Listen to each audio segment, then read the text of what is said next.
Hello everyone, എല്ലാവർക്കും Kiran study സർക്കിളിന്റെ പുതിയൊരു വീഡിയോയിലേക്ക് സ്വാഗതം. നമ്മളിന്ന് ചെയ്യാൻ പോകുന്നത് നമ്മളൊരു കറണ്ട് അഫയേഴ്സ് സീരീസ് ചെയ്തുകൊണ്ടിരിക്കുന്നുണ്ട്. അതിന്റെ 15ാമത്തെ ക്ലാസ് ആണ് ചെയ്യാൻ വേണ്ടി പോകുന്നത്. സോ അവിടെ വലിയൊരു എന്താ ഹെഡിങ് ആണല്ലോ എഴുതിയിരിക്കുന്നത്. അതായത് current affair related to syllabus class 15 economics budget series part 1 എന്നൊക്കെ പറഞ്ഞ് എഴുതിയിട്ടുണ്ടല്ലോ. ഓക്കെ, അതെന്താന്ന് വെച്ച് കഴിഞ്ഞാൽ നമ്മൾ കറണ്ട് അഫയർ പഠിക്കുന്നത് സിലബസുമായി ബന്ധപ്പെട്ടായിരിക്കും. അപ്പൊ ഇന്ന് നമ്മൾ പഠിക്കാൻ പോകുന്നത് 15ാമത്തെ ക്ലാസ് ആണ്. എക്കണോമിക്സുമായി ബന്ധപ്പെട്ട ക്ലാസ് ആണ്. ബഡ്ജറ്റ് വന്നിട്ടുണ്ട്. അപ്പൊ ബഡ്ജറ്റുമായി ബന്ധപ്പെട്ടിട്ട് നമുക്ക് എന്ത് 2026 ബഡ്ജറ്റുമായി ബന്ധപ്പെട്ടിട്ടുള്ള ആ സീരീസിന്റെ ആദ്യ ഭാഗമാണ് നമ്മൾ ചെയ്യാൻ വേണ്ടി പോകുന്നത്. ഓക്കെ, എന്റെ പേര് കിരൺ. നമുക്കൊരു ടെലഗ്രാം ഗ്രൂപ്പ് ഉണ്ട്, @കിരൺ PSC സ്റ്റഡി സർക്കിൾ എന്ന് പറഞ്ഞിട്ട്. ഇത് കോമൺ ആയിട്ടുള്ള എല്ലാ PSCക്കും യൂസ് ചെയ്യാൻ പറ്റുന്നതാണ്.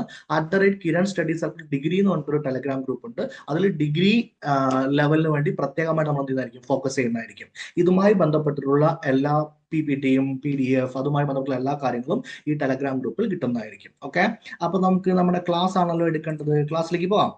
അപ്പൊ നമ്മുടെ കറണ്ട് അഫയേഴ്സ് സ്ട്രാറ്റജി സാർ ഇത് എല്ലാ ക്ലാസ്സിലും പറയുന്നതാണല്ലോ, ഞങ്ങൾക്ക് ഇത് ബൈ ഹാർട്ട് ആയിട്ടുണ്ട്. എന്നാലും ഇതിന്റെ ആദ്യത്തെ 2 മിനിറ്റ് ഇത് പറയാന്നുള്ളത് എൻ്റെ ഒരു കടമയാണ്. അതുകൊണ്ട് ഞാൻ എന്ത് ചെയ്യുന്നു പറഞ്ഞു. Okay, current affairs strategy KPSM method.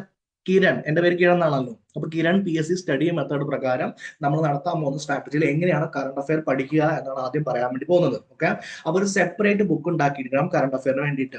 ഇതില് ലോകത്തുള്ള എല്ലാ കറണ്ട് അഫയർ എഴുതി വെച്ച് കഴിഞ്ഞാൽ പിന്നെ സെപ്പറേറ്റ് ബുക്ക് ഉണ്ടാക്കേണ്ട കാര്യമില്ല. അത് മൊത്തമായിട്ട് എന്ത് ചെയ്താൽ മതി, ആ എന്താ പറയാ, ഏതാണോ കറണ്ട് അഫയർ റെഫർ ചെയ്യുന്ന എല്ലാ സാധനങ്ങളും എടുത്ത് നോക്കി വെച്ചാൽ മതി. നമ്മൾ അങ്ങനെ ചെയ്യാൻ വേണ്ടി പോകുന്നില്ല. ഇതിൽ നമ്മൾ സിലബസുമായി ബന്ധപ്പെട്ട കറണ്ട് അഫയേഴ്സ് മാത്രം എന്തേ ഉള്ളൂ എഴുതുള്ളൂ. അപ്പൊ എങ്ങനെയാ സിലബസുമായി ബന്ധപ്പെട്ട കറണ്ട് അഫയർ കണ്ടുപിടിക്കുക, ഇപ്പൊ നമുക്ക് നോക്കാം. ഓക്കെ, ഈ കറണ്ട് അഫയർ മാത്രം എന്താ പറയാ റെഗുലർ ആയിട്ട് എന്ത് ചെയ്യുക, റിവൈസ് ചെയ്യുക. ഓക്കെ, എന്നിട്ട് എക്സാമിന് 1 മാസം മുമ്പ് ഈ ബുക്ക് നന്നായിട്ട് റിവൈസ് ചെയ്തിട്ട് എക്സാമിന് പോവുകയാണെങ്കിൽ നിങ്ങൾക്ക് എന്ത് കിട്ടും, കറണ്ട് അഫയറിന്റെ എല്ലാ ക്വസ്റ്റിനും നിങ്ങൾക്ക് എന്ത് ചെയ്യുന്നതായിരിക്കും, കിട്ടുന്നതായിരിക്കും. ഇതാണ് നമുക്ക് പ്രധാനമായും നോക്കാൻ വേണ്ടി പോകുന്ന കാര്യം. അപ്പൊ ലോകത്തുള്ള എല്ലാ കാര്യങ്ങളും പഠിക്കുന്നതിന് മുമ്പ് ആദ്യം എന്ത് പഠിക്കുക, ഈ സിലബസുമായി ബന്ധപ്പെട്ടുള്ള കറണ്ട് അഫയർ പഠിക്കുക. ഓക്കെ, ഇപ്പൊ ഇതില് പഴയ വീഡിയോസ് എങ്ങനെ കാണുക, നമ്മുടെ ചാനലിൽ പ്ലേലിസ്റ്റ് ഉണ്ട്. ആ പ്ലേലിസ്റ്റിൽ പ്രീവിയസ് കറണ്ട് അഫയേഴ്സ് ഉണ്ട്. അതെല്ലാം നിങ്ങൾക്ക് എന്ത് ചെയ്യാൻ പറ്റും, കാണാൻ വേണ്ടി പറ്റുന്നതായിരിക്കും. ഓക്കെ, ഇതാണ് എക്കണോമിക്സിന്റെ സിലബസ് എന്ന് പറയുന്ന കാര്യം. അപ്പൊ സിലബസുമായി ബന്ധപ്പെട്ടിട്ടുള്ള കറണ്ട് അഫയർ അവിടെ നോക്കിക്കുകയും, എവിടെ നീതി ആയോഗ് ഇല്ലേ. ഓക്കെ, അപ്പൊ എക്കണോമിക്സുമായി ബന്ധപ്പെട്ട കറണ്ട് അഫയേഴ്സ് എന്തൊക്കെയാ, നീതി ആയോഗിന്റെ ഇൻഡെക്സ് 2024-25, ഹെൽത്ത് ഇൻഡെക്സ് 2021 നമുക്ക് നോക്കാനുണ്ട്, 2021-22 കൂടി നോക്കണം. ഓക്കെ, റിവേഴ്സ് റിപ്പോ റേറ്റ്, പിന്നെ RBIയുടെ ചെയർമാൻ, സെബിയുടെ ചെയർമാൻ, വേൾഡ് ബാങ്കിന്റെ ചെയർമാൻ, അതർ ബാങ്ക്സിന്റെ ചെയർമാൻ, അങ്ങനെയെല്ലാം ബഡ്ജറ്റ് റിലേറ്റഡ് അതാണ് നമ്മൾ നോക്കാൻ പോകുന്ന കറണ്ട് അഫയർ. GST റിലേറ്റഡ്, GSTയുമായി ബന്ധപ്പെട്ട കാര്യം ഉണ്ടെങ്കിൽ, എക്കണോമിക്സിന്റെ നോബൽ പ്രൈസ്, നീതി ആയോഗിന്റെ CEO, വൈസ് ചെയർമാൻ, അങ്ങനെയൊക്കെ. അഗ്രികൾച്ചർ ക്രോപ്സ്, അഗ്രികൾച്ചർ ക്രോപ്സ് അല്ലെങ്കിൽ കാർഷിക വിള എന്നുള്ളത് നമുക്ക് ജോഗ്രഫി പഠിക്കാനുള്ളതാണ്, ശരി തന്നെയാണ്. പക്ഷെ ഇവിടെ കാർഷിക വിള ഓൾറെഡി എഴുതിയിട്ടുണ്ടല്ലോ. അപ്പൊ അഗ്രികൾച്ചർ ക്രോപ്സിൽ ഏറ്റവും കൂടുതൽ നെല്ല് ഉത്പാദിപ്പിക്കുന്ന രാജ്യം, അങ്ങനെയൊക്കെ പറഞ്ഞുള്ള കാര്യം എന്ത് ചെയ്യും, ക്വസ്റ്റ്യൻ വരുന്നതായിരിക്കും. സംസ്ഥാനമാണെങ്കിൽ എന്താ, ഏറ്റവും കൂടുതൽ കരിമ്പ് ഉത്പാദിക്കുന്ന സംസ്ഥാനം. കാപ്പിയിൽ കേരളത്തിന്റെ സ്ഥാനം എങ്ങനെയാണ് 2026 പ്രകാരം, 26 ഡാറ്റ ഒന്നും ഉണ്ടാവില്ല, 2025 പ്രകാരം എന്നൊക്കെ പറഞ്ഞ് ചോദിക്കില്ലേ. ഈ പരിപാടിയെ വിളിക്കാൻ പോകുന്ന പേരാണ് എന്ത്, സിലബസുമായി ബന്ധപ്പെട്ട കറണ്ട് അഫയർ. ഓക്കെ, ബാക്കി ഓരോന്നും നമ്മൾ ഓരോ സിലബസ് ഡിസ്കസ് ചെയ്യുന്നുണ്ടാവും. നന്നായിട്ട് ശ്രദ്ധിക്കുക, നോക്കുക. ഓക്കെ, അപ്പൊ അവരോട് കഴിഞ്ഞു നമുക്ക് ക്ലാസ്സിൽ കിടക്കാം. ഈ ബഡ്ജറ്റ് സീരീസിന്റെ ഒരു പാർട്ട് 1 ആയിട്ട് പറയാനുള്ള കാരണം 2026 ബഡ്ജറ്റ് മാത്രം പഠിച്ചിട്ട് പോയി കഴിഞ്ഞാൽ PSCക്ക് ചിലപ്പോ അല്ല, PSCക്ക് സ്ട്രൈക്ക് ചെയ്യാൻ കുറച്ച് പോസിബിലിറ്റി കുറവായിരിക്കും. 2026 ക്വസ്റ്റ്യൻ ചോദിക്കില്ല എന്നല്ല ഞാൻ പറയുന്നത്, അവർ കമ്പാരിറ്റീവ്ലി ക്വസ്റ്റ്യൻ ചോദിക്കുന്നുണ്ട്. നമ്മൾ ഇതുമായി ബന്ധപ്പെട്ടുള്ള എല്ലാ PYQസും ചെയ്യുന്നതായിരിക്കും ഈ ബഡ്ജറ്റ് സീരീസ് കഴിഞ്ഞതിന് ശേഷം. ഓക്കെ, അങ്ങനെയെങ്കിൽ അപ്പൊ നിങ്ങൾക്ക് മനസ്സിലാവും, രണ്ടും കൂടി കമ്പൈൻ ചെയ്താൽ ചോദിക്കുക. 2025 2023 കുറിച്ച് ചോദിച്ചിട്ടുണ്ട്. അപ്പൊ ബേസിക്കലി നമ്മൾ 2026 ഡീറ്റെയിൽഡി പഠിക്കുകയും 2025 24 അതേപോലെ വികസിത് ഭാരത്, എന്താ പറയാ, ആസാദിക്കല്ല അമൃതകാൽ ബഡ്ജറ്റ് എന്നീ പറഞ്ഞ കാര്യങ്ങളൊക്കെ 2023 തുടങ്ങിയിട്ടുണ്ട്. എന്നീ പറഞ്ഞ കാര്യങ്ങളൊക്കെ PYQയുമായി ബന്ധപ്പെട്ട് പഠിച്ചു വയ്ക്കുകയും ചെയ്യും. അങ്ങനെ ഉണ്ടെങ്കിൽ നമുക്ക് ബഡ്ജറ്റിൽ നിന്ന് ഏത് രീതിയിൽ ക്വസ്റ്റ്യൻ വന്നാൽ എന്ത് ചെയ്യാൻ പറ്റില്ല, എന്ത് ചെയ്യാം, നമുക്ക് ചെയ്യാൻ പറ്റുന്നതായിരിക്കും. അപ്പോഴാണ് നമ്മുടെ ബഡ്ജറ്റ് എന്ത് ചെയ്യുക, സ്ട്രൈക്ക് ചെയ്യുക. ഇത്രയും കാര്യങ്ങൾ ഓക്കെ ആണെന്ന് വിചാരിക്കുന്നു. ഓക്കെ, അപ്പൊ നമുക്ക് ബഡ്ജറ്റിലേക്ക് കടക്കാം. ഈ ബഡ്ജറ്റിന്റെ തിയറി പാർട്ടല്ല നമ്മൾ നോക്കുന്നത്. ഇന്ന് നമ്മൾ ഈ 2026 ബഡ്ജറ്റിൽ എന്തൊക്കെയാണ് അവർ പറഞ്ഞിരിക്കുന്നത് എന്നുള്ള കാര്യമാണ് നോക്കുന്നത്. പക്ഷെ എന്തൊക്കെ പറഞ്ഞാലും കുറച്ച് വേർഡ്സ് വരുമ്പോൾ അതൊന്ന് എക്സ്പ്ലെയിൻ ചെയ്തേ പറ്റുള്ളൂ, എന്നാലാണ് ആ എക്കണോമിക്സിൽ വേർഡ്സും കറക്റ്റ് ആയിട്ട് മനസ്സിലാവുക. ഓക്കെ, അപ്പൊ നമുക്ക് ബഡ്ജറ്റിന്റെ ബേസിക് ആയിട്ടുള്ള സ്ട്രക്ചർ എങ്ങനെ നോക്കാം. 2026-27 ബഡ്ജറ്റ്, അപ്പൊ 2026-27 അപ്പൊ ആദ്യം മനസ്സിലാക്കേണ്ടത് ഇത് നടന്നിട്ടില്ല, നടക്കാൻ പോകുന്നതാണ്. ഓക്കെ, അപ്പൊ നമ്മുടെ വീട്ടില് നമ്മളൊരു ബഡ്ജറ്റ് ഉണ്ടാക്കുന്നുണ്ടെങ്കിൽ ആ ബഡ്ജറ്റ് ഈ മാസം ഉണ്ടാക്കാൻ വേണ്ടി പോകുന്നു. ഓക്കെ, ഇപ്പൊ ഫെബ്രുവരി അല്ലേ, ഇപ്പൊ ഫെബ്രുവരി 2-ാം തീയതിയാണ്. അങ്ങനെയെങ്കിൽ നമ്മൾ ഉണ്ടാക്കാൻ വേണ്ടി പോകുന്നു എന്ന് വെച്ച് കഴിഞ്ഞാൽ ഫെബ്രുവരിക്ക് എത്ര ചെലവാകും എന്ന് നമ്മൾ പ്രെഡിക്ട് ചെയ്യാൻ വേണ്ടി പോകുന്നു. നമ്മൾ ചിലപ്പോൾ പ്രഡിക്ഷൻ ശരിയാവാം, പ്രഡിക്ഷൻ എന്ത് ചെയ്യാം, തെറ്റാവാം. രണ്ട് സംഭവിച്ചൂടെ. കാരണം ആർക്കെങ്കിലും വല്ല അസുഖം വരാം, അല്ലെങ്കിൽ പെട്ടെന്ന് നമുക്ക് ലോട്ടറി അടിക്കാം. ലോട്ടറി ഒന്നും അടിക്കാൻ സാധ്യതയില്ല, എക്സാമ്പിൾ പറഞ്ഞാണ്. അപ്പൊ കൂടുതൽ പൈസ വരാം, കൂടുതൽ പൈസ പോകാം. സാധാരണഗതിയിൽ കൂടുതൽ പൈസ വരുന്ന കുറവായിരിക്കും, കൂടുതൽ പൈസയാണ് എന്ത് ചെയ്യുക, പോകുക. ഇപ്പൊ ഈ കഥയൊക്കെ പറയാനുള്ള കാരണം എന്താ, സിമ്പിൾ ആണ്. 2026-27 ബഡ്ജറ്റ് എന്ന് വെച്ച് കഴിഞ്ഞാൽ ഈ ബഡ്ജറ്റിൽ പറഞ്ഞിരിക്കുന്ന ഒരു കാര്യവും നടന്നിട്ടില്ല. ഈ ബഡ്ജറ്റിൽ പറഞ്ഞിരിക്കുന്ന എല്ലാ കാര്യവും നടക്കാൻ വേണ്ടി പോകുന്നതേ ഉള്ളൂ. അപ്പൊ എസ്റ്റിമേറ്റ് ആണ് ഈ ബഡ്ജറ്റിൽ എഴുതി വെക്കുക. അപ്പൊ ബഡ്ജറ്റിൽ രണ്ട് വാക്കുണ്ട്, ഒന്ന് എസ്റ്റിമേറ്റ്, ഒന്ന് ആക്ച്വലി നടന്ന കാര്യം. എസ്റ്റിമേറ്റ് എന്ന് വെച്ച് കഴിഞ്ഞാൽ ഞാൻ പറഞ്ഞു അടുത്ത ഈ 2026-27 ബഡ്ജറ്റില് എനിക്ക് ഒരു എന്താ പറയാ 4 ലക്ഷം കോടി രൂപയുടെ വരുമാനം ഉണ്ടാവും എന്ന് പറഞ്ഞു. അത് വരുമാനം ഉണ്ടായോ ഇല്ലയോ എന്നുള്ളത് ഞാൻ എപ്പോഴേ എനിക്ക് അറിയുള്ളൂ, 2027 സാമ്പത്തിക വർഷത്തിന്റെ അവസാനം അറിയുള്ളൂ. അപ്പൊ സാമ്പത്തിക വർഷം എന്ന് വെച്ച് കഴിഞ്ഞാൽ മാർച്ച് എൻഡിൽ എനിക്ക് എന്താ അറിയുള്ളൂ, ഈ സാധനങ്ങൾ കറക്റ്റ് ആയിട്ട് അറിയുള്ളൂ. ഇത്രയും കാര്യം മനസ്സിലായില്ലേ. അപ്പൊ ഇത് വെച്ച് നമുക്ക് എന്ത് ചെയ്യാം, കാര്യങ്ങൾ നോക്കാം. അപ്പൊ ഈ ബഡ്ജറ്റിന്റെ പ്രധാനപ്പെട്ട പ്രത്യേകത കർത്തവ്യമാണ്. കർത്തവ്യം എന്ന് വെച്ച് കഴിഞ്ഞാൽ ആകെ എല്ലാം ഡ്യൂട്ടിയാണ്. ഡ്യൂട്ടി ചെയ്യുക, ഡ്യൂട്ടി ചെയ്യുക, ഡ്യൂട്ടി ചെയ്യുക. ആരാണ് സാർ ഡ്യൂട്ടി ചെയ്യാൻ പോകുന്നത്, ഗവൺമെന്റ്. എത്ര ഡ്യൂട്ടി ചെയ്യും സാർ, 3 ഡ്യൂട്ടി. അത് ഈ 3 ഡ്യൂട്ടി ഞങ്ങൾ 10-12 ഡ്യൂട്ടി ചെയ്യണം. ഈ 3 ഡ്യൂട്ടിയിൽ ഒരുപാട് ഡ്യൂട്ടി അവർ എന്ത് ചെയ്തിട്ടുണ്ട് സാർ. ഈ ഡ്യൂട്ടി പറയുന്നുണ്ടല്ലോ, എന്താ സംഭവം, 3 പ്രധാനപ്പെട്ട കർത്തവ്യമാണ് ഈ വർഷം, അതായത് ഇനി വരാൻ പോകുന്ന വർഷം ഗവൺമെന്റ് ചെയ്യാൻ വേണ്ടി പോകുന്നത്. ഒന്ന്, വളർച്ച. രാജ്യത്തിന്റെ വളർച്ച എന്ത് ചെയ്യും, നമ്മൾ സ്ഥിരപ്പെടുത്തുന്നതായിരിക്കും. 2, മനുഷ്യ മൂലധനം, അതായത് ഹ്യൂമൻ ഡെവലപ്മെന്റ്. നമ്മുടെ ആളുകൾ നമ്മൾ എന്ത് ചെയ്യും, ഡെവലപ്പ് ചെയ്യുന്നതായിരിക്കും. ജനങ്ങൾ ഓൾറെഡി ഡെവലപ്ഡ് ആണ്. എന്ത് ഡെവലപ്ഡ് ആണെന്ന് വെച്ച് കഴിഞ്ഞാൽ ഇപ്പോഴുള്ള സിസ്റ്റത്തിനനുസരിച്ച് എന്ത് ചെയ്യണം, അവർ ഡെവലപ്ഡ് ആയിരിക്കണം. എല്ലാവർക്കും എഡ്യൂക്കേഷൻ കിട്ടിയിട്ടുണ്ട്, പക്ഷെ ജോലിക്ക് വേണ്ട സിറ്റുവേഷൻ വരുമ്പോൾ അവർക്ക് എന്ത് പറ്റുന്നില്ല, പ്രധാനമായിട്ട് ജോലിയൊക്കെ അവർ കൺവേർട്ട് ചെയ്യാൻ വേണ്ടി പറ്റുന്നില്ല. അതിന് ഒരുപാട് കാരണം ഉണ്ടാവാം. ചിലപ്പോൾ സ്പീക്കിംഗ് ക്വാളിറ്റി ആയിരിക്കാം, ചിലപ്പോൾ ഇംഗ്ലീഷ് നോളജിന്റെ കുറവായിരിക്കാം, അല്ലെങ്കിൽ പേഴ്സണാലിറ്റി ഡെവലപ്മെന്റ് സ്കില്ലായിരിക്കാം, അല്ലെങ്കിൽ ആക്ച്വലി എങ്ങനെ പ്രസന്റ് ചെയ്യാന്നുള്ള സംഭവമായിരിക്കാം, സോഫ്റ്റ് സ്കിൽസിന്റെ പ്രശ്നമായിരിക്കാം, അല്ലെങ്കിൽ പുതിയ ടെക്നോളജി അറിയാത്തതിന്റെ ഇഷ്യൂ ആയിരിക്കാം, എഐയിൽ വരുന്ന മാറ്റങ്ങൾ അറിയാത്തതിന്റെ ഇഷ്യൂ ആയിരിക്കാം. ഒരുപാട് ഇഷ്യൂ ഉണ്ടല്ലോ. ഈ ഇഷ്യൂ എല്ലാം പരിഹരിക്കണമെങ്കിൽ എന്ത് ചെയ്യണം, ട്രെയിനിങ് കൊടുക്കണം, അവരതിനനുസരിച്ച് മാറ്റണം. ഒരു രാജ്യത്തിന്റെ ഏറ്റവും വലിയ അസറ്റ് എന്ന് ചോദിച്ചു കഴിഞ്ഞാൽ ആ അസറ്റിന്റെ പേരാണ് മനുഷ്യ മൂലധനം. അപ്പൊ മനുഷ്യ മൂലധനം ഏറ്റവും ബെസ്റ്റ് ആയിട്ട് ഉപയോഗിച്ച രാജ്യം എന്ന് വെച്ച് കഴിഞ്ഞാൽ ഒറ്റ രാജ്യത്തെ കാണിച്ചു തരും, ആ രാജ്യത്തിന്റെ പേരാണ് ജപ്പാൻ. ഓക്കെ, അപ്പൊ ജപ്പാൻ അവരുടെ സിറ്റിസൺസിനെ നല്ല രീതിയിൽ പരിപാലിക്കുകയും അവരെ ഡെവലപ്പ് ചെയ്യുകയും ചെയ്തതോടെ നിങ്ങൾ നോക്കിക്കഴിഞ്ഞാൽ ഈ മൊത്തം ഏഷ്യൻ കൺട്രീസിൽ ഒരേ ഒരു ഡെവലപ്ഡ് നാഷനേ ഉണ്ടാവുള്ളൂ. മൊത്തം ഏഷ്യ ആഫ്രിക്ക എടുക്കുകയാണെങ്കിൽ അതിൽ ഒറ്റ ഡെവലപ്ഡ് നാഷൻ ഉണ്ടാവുള്ളൂ, ആരായിരിക്കും, ജപ്പാൻ ആയിരിക്കും. അതാണ് ജപ്പാന്റെ പ്രത്യേകത. അപ്പൊ നമുക്കും ആവണ്ടേ ഒരു വലിയ സൂപ്പർ പവർ എങ്കിൽ മനുഷ്യ മൂലധനം എന്ത് ചെയ്യണം, ഉൾപ്പെടുത്തണം.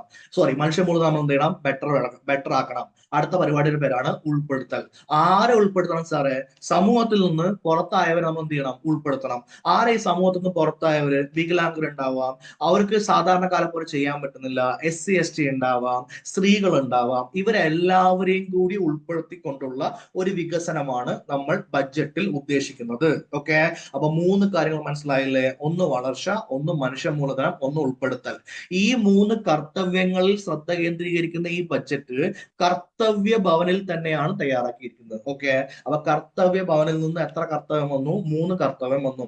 അതായത് കർത്തവ്യ ഭവൻ എന്ന് പറഞ്ഞാൽ വേറെ ഒന്നുമില്ല, നമ്മുടെ ഒരു ബഡ്ജറ്റ് ഉണ്ടാക്കുന്ന ഒരു റൂം ഉണ്ടാവില്ലേ, ഒരു സ്ഥലം ഉണ്ടാവില്ലേ, അവിടെ ഇതെല്ലാം എഴുതാനും ടൈപ്പ് ചെയ്യാനൊക്കെ പോകുന്നത്, അതിന്റെ പേരാണ് കർത്തവ്യ ഭവൻ എന്ന് പറയുന്നത്. ഓക്കെ, എങ്കിൽ വെച്ചാൽ ഇന്നത്തെ ക്ലാസ് അല്ലെങ്കിൽ ബഡ്ജറ്റ് സ്പീച്ച് കണ്ടവർക്ക് എല്ലാവർക്കും അറിയാം, അതില് നിർമ്മല സീതാരാമൻ ഏറ്റവും കൂടുതൽ പറഞ്ഞിരിക്കുന്നത് 3 കർത്തവ്യം. ആ കർത്തവ്യവുമായി ബന്ധപ്പെട്ട കാര്യങ്ങൾ എന്നായിരിക്കും പറഞ്ഞിട്ടുണ്ടാവുക. അതുകൊണ്ട് നമുക്കും ഈ കർത്തവ്യവുമായി ബന്ധപ്പെട്ട കാര്യമാണ് പഠിക്കാൻ വേണ്ടിയുള്ളത്. ഓക്കെ, അപ്പൊ ഒന്നാമത്തെ കാര്യം വളർച്ച.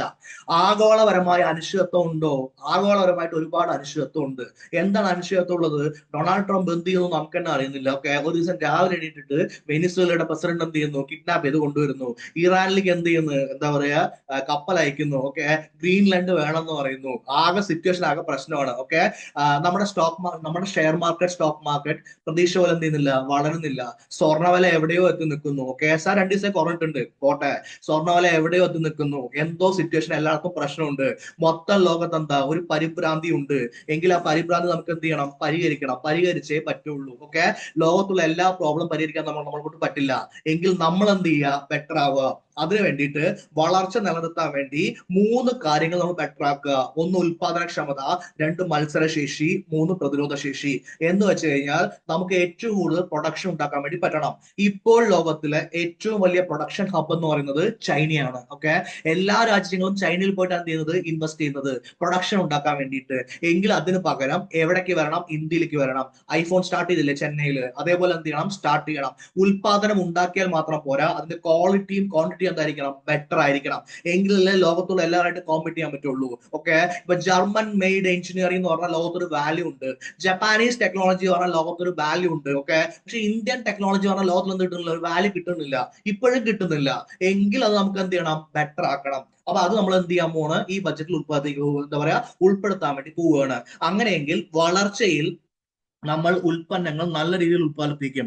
ഉൽപാദനക്ഷമത നല്ല രീതിയിൽ എല്ലാവരുമായിട്ട് കോമ്പറ്റ് ചെയ്യും. മത്സരശേഷി. ഓക്കെ, ആ കോമ്പറ്റ് ചെയ്യുന്ന രീതിയിലുള്ള നമ്മുടെ എന്താണ്, ഏതെങ്കിലും ഒരു പ്രൊഡക്റ്റ് ഇങ്ങോട്ട് വന്നു കഴിഞ്ഞാൽ, ഫോർ എക്സാമ്പിൾ നമ്മളൊരു ഫോൺ ഉണ്ടാക്കി. ഓക്കെ, നമ്മുടെ ഫോണിന്റെ പേരാണ് പിങ് പോങ് 240. അങ്ങനെ ഫോൺ ഉണ്ടാ, എക്സാമ്പിൾ പറഞ്ഞാണ്. ഓക്കെ, എനിക്ക് പിങ് പോങ് ഭയങ്കര ഇഷ്ടമാണ്, അതുകൊണ്ട് പിങ് പോങ് 240 എന്നാണ് ഫോണിന്റെ പേര്. ഇങ്ങനെയൊക്കെ ഫോൺ വെച്ച് ആരെങ്കിലും വാങ്ങുമോ സാറേ? ആരും വാങ്ങണ്ട, ഞാൻ എന്റെ ഫോണിന് പേരിട്ടു. ഓക്കെ, അങ്ങനെ വിചാരിക്കും. അങ്ങനെയെങ്കിൽ ഈ പിങ് ഫോൺ 240 ഐഫോണിനെക്കാളും എന്താ 10 ഇരട്ടി ബെറ്റർ ആണ്. അങ്ങനത്തെ ഫോണാ അതെ. എങ്കിൽ ഐഫോൺ അല്ല, അതിന്റെ വേറെ ആരെങ്കിലും വന്നാലും എന്താ സംഭവിക്കുക, എന്റെ പിങ് പോങ് 240നെ ആർക്കും തകർക്കാൻ വേണ്ടി പറ്റില്ല. അതിന്റെ പേരാണ് പ്രതിരോധ ശേഷി. എന്ന് വെച്ചാൽ ഞാനിപ്പോ ഐഫോൺ ആണെന്ന് വിചാരിക്കുക, ലോകത്ത് ആരൊക്കെ വന്നാലും എല്ലാവർക്കും ഐഫോൺ ആണ് വേണ്ടത്. എങ്കിൽ ഏതൊക്കെ കമ്പനി ഉണ്ടെങ്കിലും ഈ ഐഫോൺ എന്ന് പറയുന്ന ഒരു ബ്രാൻഡഡ് സംഭവം ഉണ്ടാക്കി വെച്ചിട്ടില്ലേ, അങ്ങനെ ഇന്ത്യൻ ഉൽപ്പന്നങ്ങൾ എന്ത് ചെയ്യണം, ഒരു ബ്രാൻഡഡ് സംഭവം ഉണ്ടാക്കണം. അതിനെ വിളിക്കുന്ന പേരാണ് പ്രതിരോധ ശേഷി.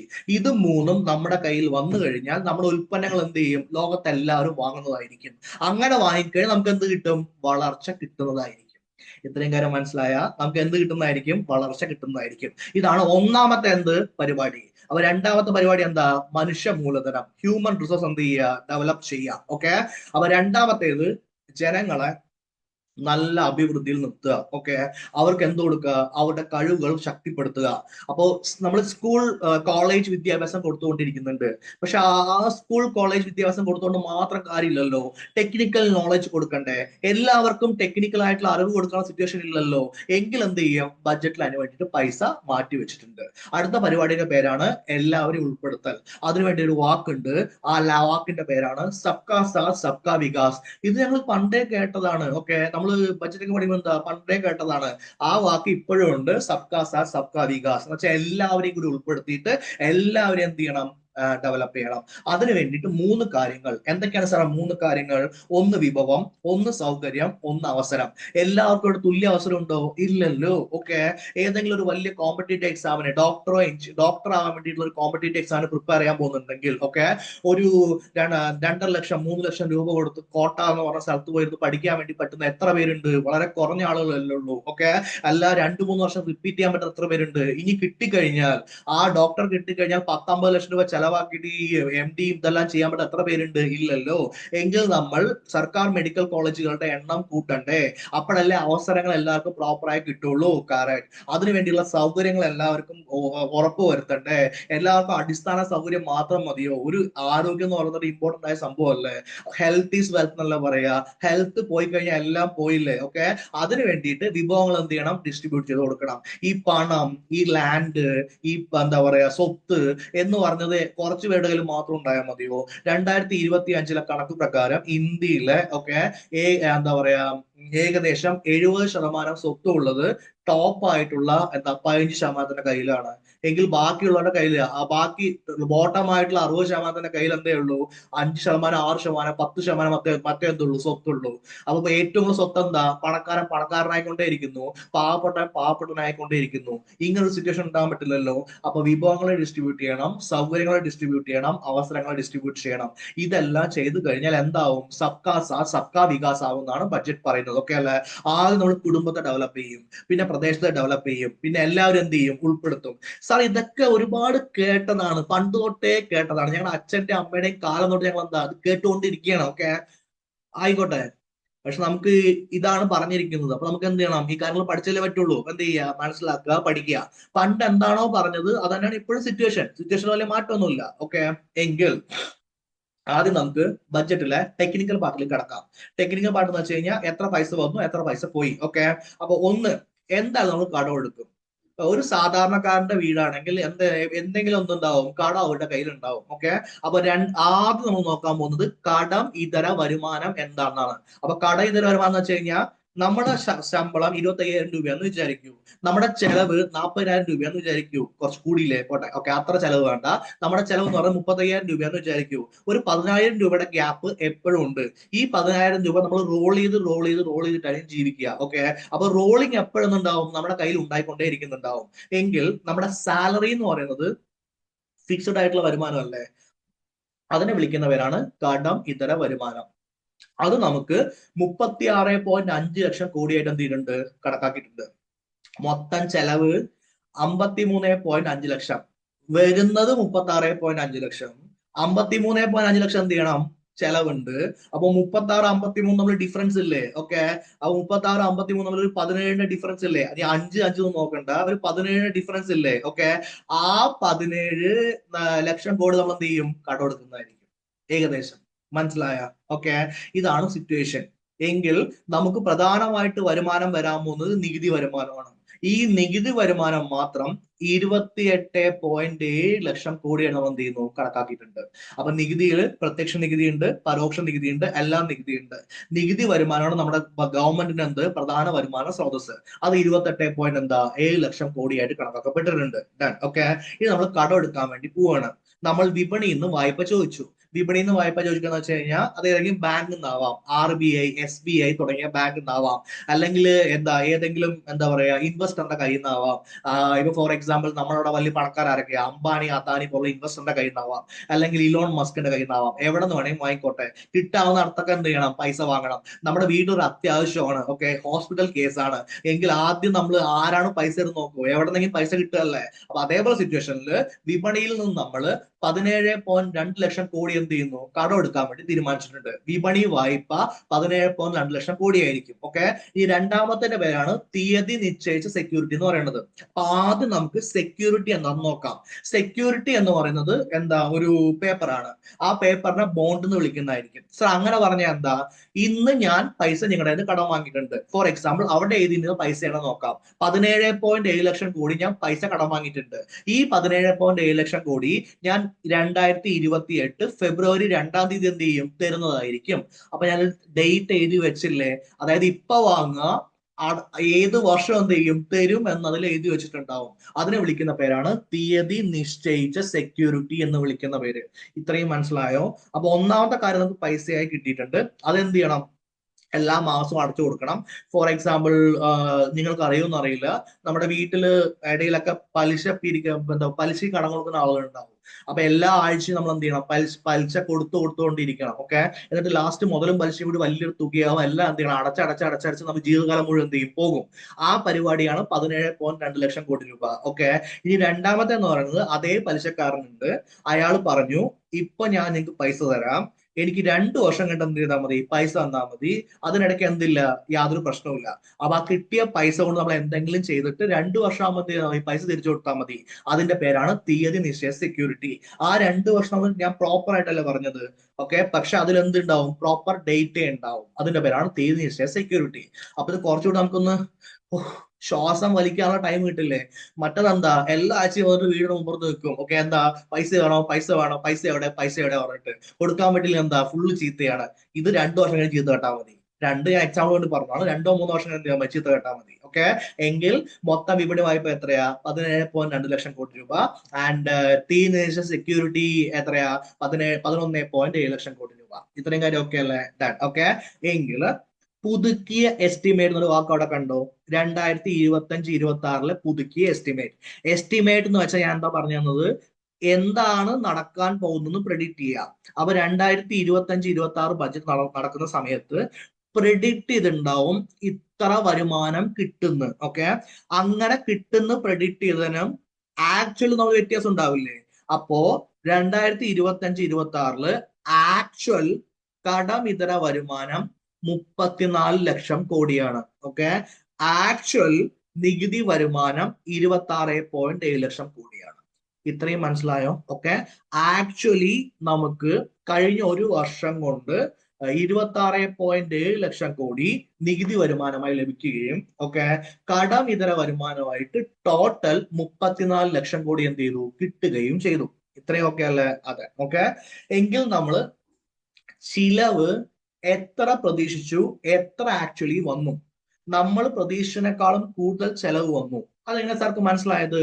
പരിഷ്കരിച്ചു എന്നവിടെ എഴുതിയിട്ടുണ്ട്. ഓക്കെ, 49.6 ലക്ഷം കോടിയാണ് മൊത്തം നമ്മൾ എന്ത് ചെയ്തത്? ചെലവാക്കേണ്ടി വന്നിട്ടുണ്ടായിരുന്നത്. അതിൽ മൂലധന ചെലവ് 11 ലക്ഷം കോടി രൂപയാണ്.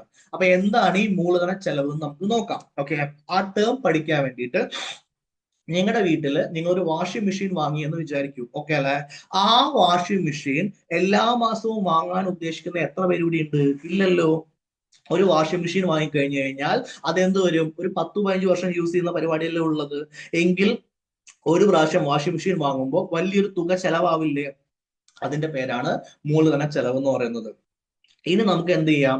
നമ്മുടെ എന്താ പറയാ സൊസൈറ്റിയിലേക്ക് വരാം. അപ്പൊ നമ്മുടെ സൊസൈറ്റിയിൽ റോഡ് ഉണ്ടാക്കണം, റെയിൽവേ ഉണ്ടാക്കണം, അതേപോലെ സിറ്റുവേഷൻ ഒക്കെ ചെയ്യണം. സ്കൂൾ ഉണ്ടാക്കുന്ന വിചാരിക്കുക. ഒരു സ്കൂൾ ഉണ്ടാക്കിയിട്ട് എല്ലാ വർഷവും വീണ്ടും വീണ്ടും സ്കൂൾ ഉണ്ടാക്കാൻ പറയില്ലല്ലോ. ഒരു സ്കൂൾ ഉണ്ടാക്കി കഴിഞ്ഞാൽ അതൊരു 100 വർഷം വരെ നിൽക്കണ്ടേ? അറ്റകുറ്റപ്പണിയല്ലേ ചെയ്യേണ്ട കാര്യമുള്ളൂ. ഒരു റോഡ് ഉണ്ടാക്കി കഴിഞ്ഞാൽ ഒരു 19-100 വർഷം നിൽക്കണ്ടേ? സോ അങ്ങനെ ഒന്നും നിൽക്കണില്ല. ഓക്കെ, അതായത് നിൽക്കണല്ലോ. ഓക്കെ, വേറെ ഒരുപാട് പ്രശ്നമുണ്ട്, ഞാൻ സമ്മതിച്ചു. പക്ഷെ അതിനെ വിളിക്കുന്ന പേരാണ് മൂലധന ചെലവ്. ഓക്കെ, അപ്പൊ രണ്ട് കാര്യം മനസ്സിലായി. ഒന്ന്, മൊത്തം ചെലവ് 49.6 ലക്ഷം കോടി രൂപ. അതില് വലിയ ഇൻവെസ്റ്റ്മെന്റ് 11 ലക്ഷം കോടി രൂപ. ഇത്രയും നമ്മൾ എന്ത് ചെയ്തിട്ടുണ്ട്? ഇൻവെസ്റ്റ് ചെയ്തിട്ടുണ്ട്. ഓക്കെ, ഇനി കമ്മി. ധനക്കമ്മി എന്ന് വെച്ചാൽ കേട്ടാൽ തന്നെ മനസ്സിലായി, വരവ് കുറവാണ്, ചെലവ് കൂടുതലാണ്.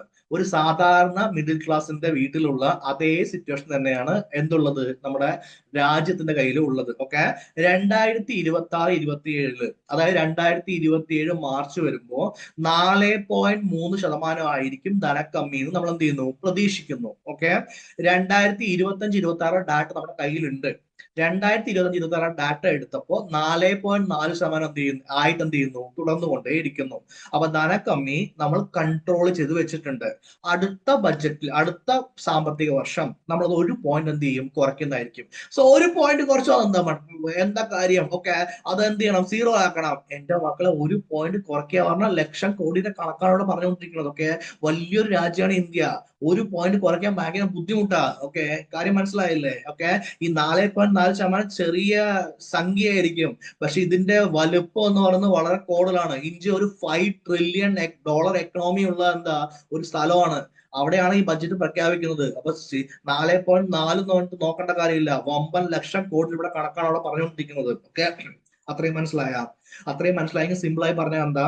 2026-27 ധനക്കമ്മി ടാർഗറ്റ് എത്രയാ? 4.3%. ഓക്കെ, 2025-26 ആക്ച്വൽ ധനക്കമ്മി എത്രയാ? 4.4%.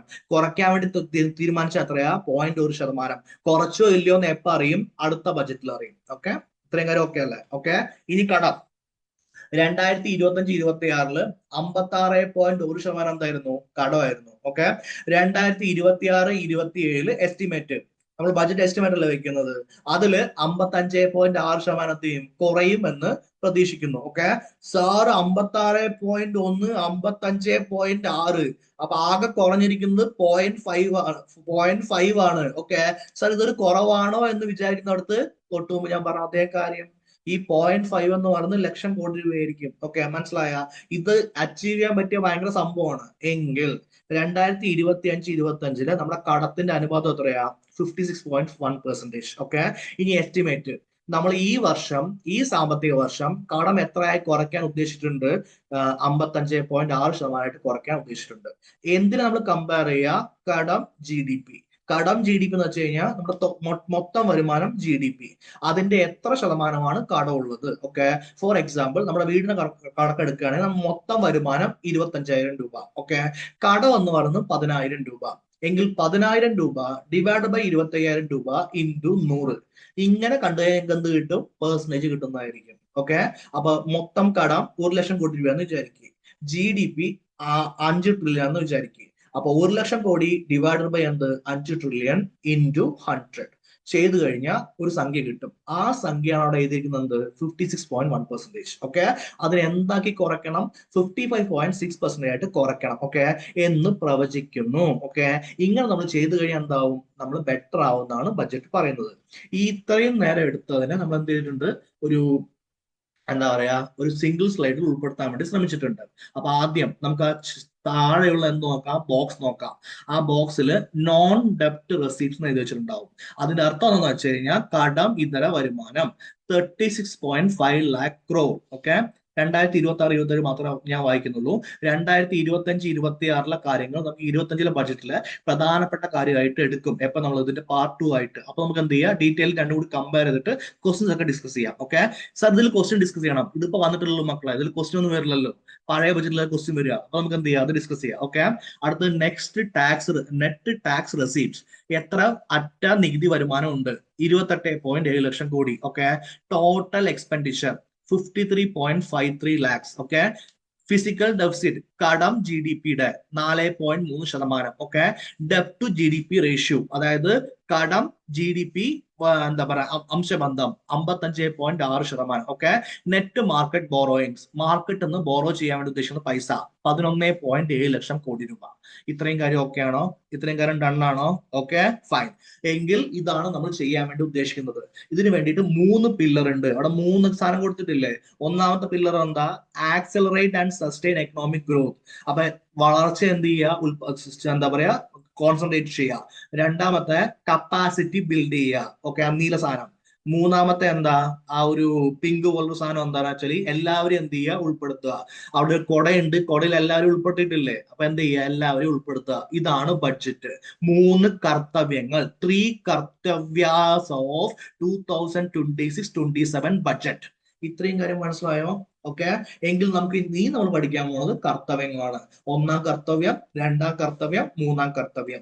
1, 2, 3 കർത്തവ്യം പഠിച്ചു നമ്മൾ ബഡ്ജറ്റ് ക്ലാസ് എന്ത് ചെയ്തു? തീർന്നു. ഏത്? 2026-27. ഓക്കെ, എങ്കിൽ ഒന്നാം കർത്തവ്യത്തിൽ 6 പ്രധാനപ്പെട്ട കാര്യങ്ങൾ പറഞ്ഞിട്ടുണ്ട്. അങ്ങനെയുണ്ടാ? അങ്ങനെ ഉണ്ടല്ലോ. ഓക്കെ, 3-3.5 മണിക്കൂർ വായിക്കണമെങ്കിൽ എന്ത് ക്ലാസ്സാ? ഞാനല്ല, അവിടെ ഇത് നിർമ്മലാ സീതാരാമൻ 3 മണിക്കൂർ വായിക്കണമെങ്കിൽ അല്ല എന്തെങ്കിലുമൊക്കെ എഴുതി വെച്ചിട്ടുണ്ടാവില്ലേ? ഓക്കെ, അല്ലാതെ ഒരു 10,000-2,000 പേജ് വെറുതെ ഉണ്ടാവില്ലല്ലോ. അതിലെ പ്രധാനപ്പെട്ട പോയിന്റിൽ നമ്മൾ പഠിച്ചുകൊണ്ടിരിക്കുന്നത്. അപ്പോ ഒന്നാം കർത്തവ്യത്തില് 6 പ്രധാന ഇടപെടലുകൾ ഉണ്ട്. ഓക്കെ, ഒന്നാം കർത്തവ്യത്തിന്റെ പ്രധാനപ്പെട്ട ലക്ഷ്യങ്ങൾ എന്താ? ഉൽപാദനക്ഷമത കൂട്ടുക, മത്സരശേഷി കൂട്ടുക, പ്രതിരോധ ശേഷി എന്ത് ചെയ്യുക? വർദ്ധിപ്പിക്കുക. ഇതല്ലേ? അതിൽ 6 ഉണ്ട്. ദാ പിടിച്ചോ 6. അപ്പൊ ഒന്നാമത്തെ, തന്ത്രപരവും അതിർത്തി മേഖലയിലുള്ള ഉൽപാദനം വർദ്ധിപ്പിക്കുക. 2, പൈതൃക വ്യവസായ മേഖലയെ പുനരുജ്ജീവിപ്പിക്കുക. 3, ചാമ്പ്യൻ SME എന്ന് വെച്ചാൽ സ്മോൾ ആൻഡ് മീഡിയം എന്റർപ്രൈസസ് സൃഷ്ടിക്കുക. സൂക്ഷ്മ സംരംഭങ്ങളെ പിന്തുണയ്ക്കുക. ഓക്കെ, ഞാനത് മാറ്റിയതാണല്ലോ. ഓക്കെ, 4, അടിസ്ഥാന സൗകര്യങ്ങൾക്ക് ശക്തമായ മുന്നേറ്റം എന്ത് ചെയ്യുക? നൽകുക. ഓക്കെ, അഞ്ചാമത്തെ അവിടെ വീണ്ടും റിപ്പീറ്റ് ആയിട്ടുണ്ട്. അഞ്ചാമത്തെ അതല്ല. 6, നഗര സാമ്പത്തിക മേഖല എന്ത് ചെയ്യുക? വികസിപ്പിക്കുക. ഓക്കെ, ഞാനത് മാറ്റിയതാണ്, വന്നിട്ടില്ല. ഞാൻ PPT തരുമ്പോൾ എന്ത് ചെയ്യുക? ശരിയാക്കുക. സാറ് കഴിഞ്ഞില്ല. അത് അവിടെ എല്ലാം എഴുതി വെച്ചിട്ടുണ്ട്. ഓക്കെ, അപ്പൊ ഇതാണ് 6 ഉള്ളത്. ഈ 6 പിന്നെയുണ്ട്. അമ്മേത് എത്ര ഉണ്ട്? അതാ ഞാൻ പറഞ്ഞു. ഓക്കെ, തന്ത്രപരവും അതിർത്തി മേഖലയുള്ള ഉൽപാദനം വർദ്ധിപ്പിക്കാൻ. ഇത്രയും കാര്യം ഓക്കെ അല്ലേ? അപ്പൊ ഇത് നമുക്ക് ആദ്യം നോക്കാം. ഇപ്പൊ നമ്മൾ പഠിച്ചുകൊണ്ട് ഒന്നാം കർത്തവ്യമാണ് കേട്ടോ. ഒന്നാം കർത്തവ്യങ്ങളിൽ 6 ഘടകങ്ങൾ ഉണ്ട് കേട്ടോ. അതിൽ ഒന്നാമത്തെ ഘടകമാണ് ഇപ്പൊ പഠിക്കാൻ പോകുന്നത്. ആ ഒന്നാമത്തെ ഘടകത്തിൽ തന്നെ 5 ഉണ്ട്. ഇത്രയും മനസ്സിലായില്ലേ? ഒന്നാമത്തെ ഘടകം കഴിയണമെങ്കിൽ ഈ 5 കഴിയണം. എന്നിട്ട് വീണ്ടും 5 ഉണ്ട്. അപ്പോഴേ എന്ത് കഴിയുള്ളൂ? ഒന്നാം കർത്തവ്യം കഴിയുള്ളൂ. എന്നിട്ട് 2, എന്നിട്ട് 3 ഇങ്ങനെയാണ് പോകാൻ പോകുന്നത് കേട്ടോ. ഓക്കെ, സഫി ക്ലാസ് എത്ര നേരം ഉണ്ട്? അത് എന്താ പറയാ, ഈ സിറ്റുവേഷൻ ഇത് എങ്ങനെയാണ് എക്സ്പ്ലെയിൻ ചെയ്യുന്ന അനുസരിച്ചിരിക്കും. ഓക്കെ, ഡൺ അല്ലേ? ഫൈൻ. അപ്പൊ തന്ത്രപരവും അതിർത്തി മേഖലയിലുള്ള ഉൽപാദനം വർദ്ധിപ്പിക്കൽ. അപ്പൊ അതിർത്തി മേഖല എന്ന് വെച്ചാൽ എന്താ? നമ്മുടെ Jammu and Kashmir, north east മേഖല, പാകിസ്ഥാനുമായിട്ട് എന്താ അതിർത്തി പങ്കിടുന്ന പഞ്ചാബ്, ഗുജറാത്ത് മേഖല എന്നീ മേഖലകൾ നമുക്ക് എന്ത് വിളിക്കാൻ പറ്റും? അതിർത്തി മേഖല എന്ന് വിളിക്കാവുന്നതാണ്. കറക്റ്റ് അല്ലേ? ഓക്കെ, അപ്പൊ ആ അതിർത്തി മേഖലയിലും തന്ത്രപരം വളരെ സ്ട്രാറ്റജിക് ആയിട്ടുള്ള ഉൽപാദനം നമ്മൾ എന്ത് ചെയ്യണം? വർദ്ധിപ്പിക്കണം. ഓക്കെ, എല്ലാ ഉൽപാദനവും ഇപ്പൊ ബിസ്ക്കറ്റ് ഉൽപാദനം മാത്രം വർദ്ധിപ്പിച്ചുകൊണ്ട് നമുക്ക് എന്ത് ചെയ്യാൻ പറ്റില്ല? ലോകത്തിലെ 1 നമ്പർ കൺട്രി ആവാൻ പറ്റില്ല. അത് സാറേ ബിസ്ക്കറ്റ് കഴിച്ചൂടെ? കഴിച്ചോ, കുഴപ്പമൊന്നുമില്ല. പക്ഷെ ബിസ്ക്കറ്റ് മാത്രം കൊണ്ട് വലിയ രാജ്യമാവാൻ പറ്റില്ലല്ലോ. എങ്കിൽ നമ്മൾ കോൺസെൻട്രേറ്റ് ചെയ്യാൻ പോകുന്ന കാര്യമാണ്: 1, ബയോ ഫാർമ, ആരോഗ്യ സംരക്ഷണ നിർമ്മാണം; 2, സെമി കണ്ടക്ടർ ആൻഡ് ഇലക്ട്രോണിക്സ്; 3, വളരെ നിർണായകമായ ധാതുവും രാസവസ്തുക്കളും; 4, മൂലധന വസ്തുക്കളുടെ ശേഷി ശക്തിപ്പെടുത്തൽ; 5, ടെക്സ്റ്റൈൽ മേഖലയ്ക്കുള്ള സംയോജിത പരിപാടി. ഇത്രയും കാര്യം ഓക്കെ അല്ലേ? എങ്കിൽ ഈ 5 നമ്മൾ ആദ്യം നോക്കാൻ വേണ്ടി പോണത്. ഓക്കെ, ഇത് കൺഫ്യൂഷൻ ആവാതിരിക്കാൻ വേണ്ടി ഞാൻ ഒന്നും പറയുന്നത്, ഒന്നാം കർത്തവ്യത്തിൽ 6 ഉണ്ട്. അതിൽ ഒന്നാമത്തെയാണ് തന്ത്രപരവും അതിർത്തി മേഖലയുള്ള ഉൽപാദനം വർദ്ധിപ്പിക്കൽ. ഓക്കെ, അതിൽ 5 ഉണ്ട്. ആദ്യം ഈ 5 നമ്മൾ എന്ത് ചെയ്യണം? നോക്കണം. എന്നിട്ട് വേണം അടുത്തേക്ക് പോകാൻ വേണ്ടിയിട്ട്. അപ്പൊ ഒന്നാമത്തെ ബയോ ഫാർമ, ആരോഗ്യ സംരക്ഷണ നിർമ്മാണം. ഓക്കെ, ബയോ ഫാർമ എന്ന് വെച്ചാൽ ഈ മനുഷ്യൻ ചെയ്യണില്ലേ ഈ പരിപാടിയുടെ പേരാണ് bio pharma. Bio pharmaceutical technology. പുതിയ പുതിയ മരുന്നുകൾ കണ്ടുപിടിക്കുക, പുതിയ പുതിയ ടെക്നോളജി ഡെവലപ്പ് ചെയ്യുക, ആരോഗ്യവുമായി ബന്ധപ്പെട്ട കാര്യങ്ങളാണ്. ഓക്കെ, ഈ കാര്യം ചെയ്യാൻ വേണ്ടിയിട്ട് 10,000 കോടി രൂപ നമ്മൾ എന്തിട്ടുണ്ട്? ഈ ബഡ്ജറ്റിൽ വകയിരുത്തിയിട്ടുണ്ട്. എന്നിട്ട് ബയോ ഫാർമ ശക്തി എന്ന് പറഞ്ഞിട്ട് ഒരു പ്രൊജക്ട് വെച്ചിട്ടുണ്ട്. എത്ര വർഷത്തേക്ക്? 5 വർഷത്തേക്ക്. ഓക്കെ, അപ്പൊ ബയോ ഫാർമ ശക്തിക്ക് വേണ്ടി എന്ത് ചെയ്തു? നമുക്ക് ഇൻഫ്രാസ്ട്രക്ചർ ക്രിയേറ്റ് ചെയ്യാം, പുതിയ ടെക്നോളജി കൊണ്ടുവരാം. ഇതൊക്കെ ആരാ ചെയ്യേണ്ട മക്കളെ? മനുഷ്യന്മാരല്ലേ. എന്നെ കൊണ്ടുപോയിട്ട് ബയോ ഫാർമ ചെയ്യാൻ പറഞ്ഞാൽ എനിക്ക് ABC രൂപ അറിയില്ല. എങ്കിൽ ഞാൻ ആദ്യം എന്ത് ചെയ്യണം? പഠിക്കണം. അപ്പൊ എനിക്ക് പഠിക്കാൻ വേണ്ടിയിട്ട് NIPER എന്ന് പറഞ്ഞിട്ട് ഇൻസ്റ്റിറ്റ്യൂട്ട് ഉണ്ട്. National institute four pharmaceutical education and research എന്ന് പറഞ്ഞ ഇൻസ്റ്റിറ്റ്യൂട്ടിൽ എന്ത് ചെയ്യും? പോയി പഠിക്കും, അവിടെ റിസർച്ച് ചെയ്യും, എന്നിട്ട് പുതിയ ബയോടെക്നോളജി എന്ത് ചെയ്യും? ക്രിയേറ്റ് ചെയ്യുന്നതായിരിക്കും. അങ്ങനത്തെ NIPER എത്ര എണ്ണം ഉണ്ടാക്കും ചോദിച്ചു കഴിഞ്ഞാൽ നിങ്ങൾ പറയാൻ പോകുന്നതാണ് എന്ത്? 3 നിങ്ങൾ ക്രിയേറ്റ് ചെയ്യുന്നതായിരിക്കും. ഓക്കെ, എന്നിട്ട് ഒരു ബയോ ഫാർമ ശൃംഖല ഉണ്ടാക്കും. ഈ 3 കൊണ്ട് മാത്രം കാര്യമില്ലല്ലോ. അതുകൊണ്ട് ഓൾറെഡി ഉള്ള 7 ഇൻസ്റ്റിറ്റ്യൂട്ടുകൾ എന്ത് ചെയ്യും? അപ്ഗ്രേഡ് ചെയ്യുകയും ചെയ്യും. ഇത്രയും കാര്യങ്ങൾ എന്ത് ചെയ്യുന്നുണ്ട്? ബയോ ഫാർമ ശക്തിയിൽ ചെയ്യുന്നുണ്ട്. ഓക്കെ, ഇനി ബയോ ഫാർമ ശക്തിയിൽ നമുക്ക് എന്ത് ചെയ്യണം? എന്തെങ്കിലും ട്രയൽ ചെയ്യണം. ട്രയൽ ചെയ്യാന്ന് വെച്ച് കഴിഞ്ഞാൽ ഒരു ബാക്ടീരിയ പുറത്തു വിട്ടതിന് ശേഷം അത് എങ്ങനെ വർക്ക് ചെയ്യും നോക്കണം. നമ്മുടെ വീടിനുള്ളിൽ കൊണ്ടൊന്നും വിടാൻ പറ്റില്ലല്ലോ. അതിനു വേണ്ടിയിട്ട് ഒരു 1000+ എന്ത് ചെയ്യും? അംഗീകൃത ക്ലിനിക്കൽ ട്രയൽ സൈറ്റുകൾ രാജ്യത്തുടനീളം എന്ത് ചെയ്യുന്നതായിരിക്കും? ക്രിയേറ്റ് ചെയ്യുന്നതായിരിക്കും. ഓക്കെ, ഇത്രയും പരിപാടിയാണ് ബയോ ഫാർമ ആരോഗ്യ സംരക്ഷണ നിർമ്മാണത്തിൽ ബജറ്റ് എന്ത് ചെയ്യുന്നത്? ചെയ്യാൻ വേണ്ടി ഉത്പാദിപ്പിക്കുന്നത്. ഓക്കെ അല്ലെ? ബയോ ഫാർമസ്യൂട്ടിക്കലിൽ നമുക്ക് വരാൻ പോകുന്ന പുതിയ ടെക്നോളജിയെ കുറിച്ചാണ് ഇവിടെ പറഞ്ഞിരിക്കുന്നത്. ഓക്കെ, ഒന്ന് single use bio processing. Single use bio processing എന്ന് വെച്ച് കഴിഞ്ഞാൽ ബയോ ടെക്നോളജിക്ക് ഉപയോഗിക്കുന്ന ഘടകങ്ങൾ യൂസ് ആൻഡ് ത്രോ മോഡലിലാക്കുക. അപ്പോ വേസ്റ്റ് എന്തായിരിക്കും? കുറവായിരിക്കും. കണ്ടിന്യൂസ് ബയോ പ്രോസസിംഗ് എന്ന് വെച്ചാൽ എന്താ? ഒരുപാട് കാലത്തേക്ക് അതിനെ എന്ത് ചെയ്യുക? ടെസ്റ്റ് ചെയ്യുക, ഡെവലപ്പ് ചെയ്യുക, ടെസ്റ്റ് ചെയ്യുക, ഡെവലപ്പ് ചെയ്യുക. എങ്കിൽ നമുക്ക് കിട്ടുന്ന വാക്സിൻസ് ഒക്കെ അതൊക്കെ എന്തായിരിക്കും? ബെറ്റർ ആയിരിക്കും. ജീൻ ആൻഡ് സെൽ തെറാപ്പി, ജീനിനെ കുറിച്ചും സെല്ലിനെ കുറിച്ചും പഠിക്കുക.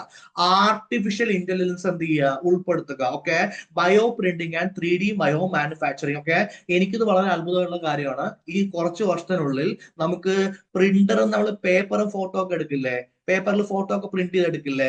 അതേപോലെ നമുക്ക് കിഡ്നി, ലിവർ ഒക്കെ എന്ത് ചെയ്യാൻ പറ്റും? പ്രിന്റ് ചെയ്തെടുക്കാൻ വേണ്ട സിറ്റുവേഷൻ ഉണ്ടാവും. അങ്ങനെയെങ്കിൽ ഒരുപാട് പേർക്ക് അവയവങ്ങളൊക്കെ കിട്ടാതെ ഒരുപാട് പേര് മരിക്കുന്നില്ലേ? അതൊക്കെ നമുക്ക് എന്ത് ചെയ്യാൻ പറ്റും? കുറയ്ക്കാൻ വേണ്ടി പറ്റും ഈ bio printing and 3D bio manufacturing ഒക്കെ വരുവാണെങ്കിൽ. ഓക്കെ അല്ലെ?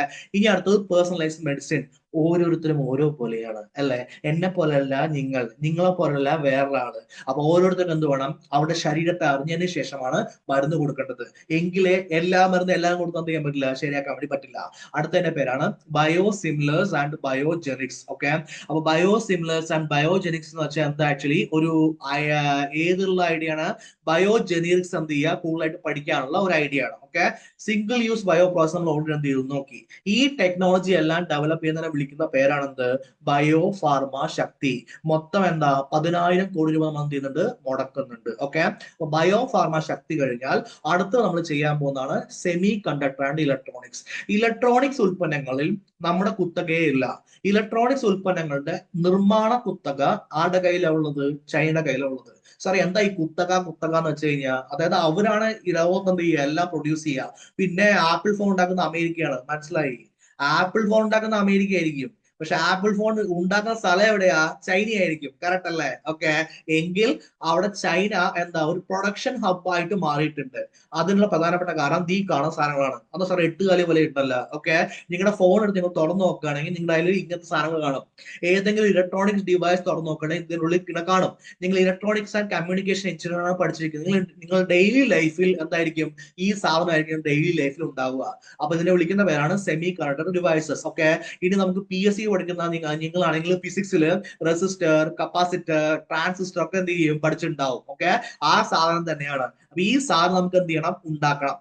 ഈ സാധനം നമ്മൾ ഉണ്ടാക്കണമെങ്കിൽ ആദ്യം നമുക്ക് വേണം ഇന്ത്യൻ ബൗദ്ധിക സ്വത്ത്, ഇന്റലക്ച്വൽ പ്രോപ്പർട്ടി റൈറ്റ്സ് എന്നാണ് പറയാ. അതായത് ഈ 8 കാലി പോലുള്ള ഈ OPAMP ഉണ്ടാക്കണമെങ്കിൽ അത് ഇന്ത്യക്ക് മാത്രമേ ഉണ്ടാക്കാൻ പറ്റുള്ളൂ. അതിലൊരു രീതിയിൽ ഉണ്ടാക്കാൻ ഇന്ത്യക്ക് മാത്രമേ പറ്റുള്ളൂ. അല്ലെങ്കിൽ പുതിയ എന്തെങ്കിലും ടെക്നോളജി ഉണ്ടെങ്കിൽ അത് ഇന്ത്യക്ക് വേണം എന്ത് ചെയ്യാൻ വേണ്ടിയിട്ട് എന്ന് പറയണം. ഓക്കെ, അല്ല നിർണയ എന്ന് പറയണം. അങ്ങനെ പറയണമെങ്കിൽ ഇവിടെ എന്ത് വരണം? ഇവിടത്തെ ആളുകൾക്ക് അത് ഗവേഷണം ചെയ്യാനുള്ള സാഹചര്യം വരണം. ഇവിടത്തെ ആളുകൾക്ക് ആ രീതിയിൽ ഫുൾ സ്വാതന്ത്ര്യം എന്ത് ചെയ്യണം? കൊടുക്കണം. അതിനുവേണ്ടി നമ്മൾ ഒരു പരിപാടി ഉണ്ടാക്കി. പരിപാടിയുടെ പേരാണ് India semi conductor mission. Okay, ISM, India semi conductor mission 2.0 പുതിയതാണ് കേട്ടോ. ഇത് പ്രകാരം നമ്മൾ സെമി കണ്ടക്ടറും ഇലക്ട്രോണിക്സും ഇന്ത്യയിൽ ഉണ്ടാക്കും. പൂർണ്ണമായിട്ടും ഇന്ത്യൻ ബൗദ്ധിക സ്വത്തായിരിക്കും. ഓക്കെ, ഗവേഷണം എന്ത് ചെയ്യും? പ്രോത്സാഹിപ്പിക്കും. അതിനു വേണ്ടിയിട്ട് 40,000 കോടി രൂപ നമ്മൾ എന്ത് ചെയ്തു? മാറ്റിവെച്ചു സെമി കണ്ടക്ടർ ആൻഡ് ഇലക്ട്രോണിക്സിന് വേണ്ടിയിട്ട്. ഓക്കെ, നിർണായക ധാതുക്കളും രാസവസ്തുക്കളും. നിർണായക ധാതുക്കളെ വിളിക്കുന്ന പേരാണ് റയർ എർത്ത് മിനറൽസ്. നമുക്ക് കേരളത്തിലെ കാലെടുക്കാം. ഇലുമിനേറ്റിനെ കുറിച്ചും മോണോസൈറ്റിനെ കുറിച്ചും കേൾക്കാത്ത ആരും ഒന്നും ഉണ്ടാവില്ല, ഈ ക്ലാസ്സിൽ ഉണ്ടാവില്ല. എങ്കിൽ അത് കേരളത്തിന് സ്വന്തമായിട്ടുള്ള എന്താ? റയർ എർത്ത് മിനറൽസ് ആണ്. അപ്പൊ ഒഡീഷയ്ക്ക് സ്വന്തമായിട്ടുണ്ട്, ആന്ധ്രാപ്രദേശ് സ്വന്തമായിട്ടുണ്ട്, തമിഴ്നാട് സ്വന്തമായിട്ടുണ്ട്. മൊത്തം അവിടെ എത്ര സംസ്ഥാനം വന്നു? 4 ഒഡീഷ, കേരളം, ആന്ധ്രാപ്രദേശ്, തമിഴ്നാട്. ഈ 4 സംസ്ഥാനങ്ങളുള്ള നിർണായക ധാതുക്കൾ റയർ എർത്ത് മിനറൽസിനെ എല്ലാ സ്ഥലങ്ങളിലും എത്തിക്കാൻ വേണ്ടിയിട്ട് ഡെഡിക്കേറ്റഡ് റയർ എർത്ത് കോറിഡോർസ് നമ്മൾ എന്ത് ചെയ്യും? സ്ഥാപിക്കുന്നതായിരിക്കും. അത് ക്ലസ്റ്റർ അടിസ്ഥാനമായിരിക്കും. Plug and play challenge route ആയിരിക്കും. ഓക്കെ, ക്ലസ്റ്റർ അടിസ്ഥാനം എന്ന് വെച്ച് കഴിഞ്ഞാൽ ഇപ്പൊ ഫോർ എക്സാമ്പിൾ കേരളം ഉണ്ട്, ആന്ധ്രാപ്രദേശ് ഉണ്ട്, തമിഴ്നാട് ഉണ്ട്. കേരളം, ആന്ധ്രാപ്രദേശ്, തമിഴ്നാട് എന്താ ഒരു ഭാഗമായിട്ട് വെക്കുകയാണെങ്കിൽ ഇതിന്റെ റൂട്ടാണ്, അതായത് എന്താ മുകളിലേക്ക് പോയി എന്തായി? ഒറീസയായി. അപ്പൊ ഒറീസ, ആന്ധ്രാപ്രദേശ്, തമിഴ്നാട്, ഈ ഭാഗം എന്താ? കേരളം എന്ന രീതിയിൽ ഒരു ക്ലസ്റ്റർ ആക്കി വെക്കാൻ പറ്റും.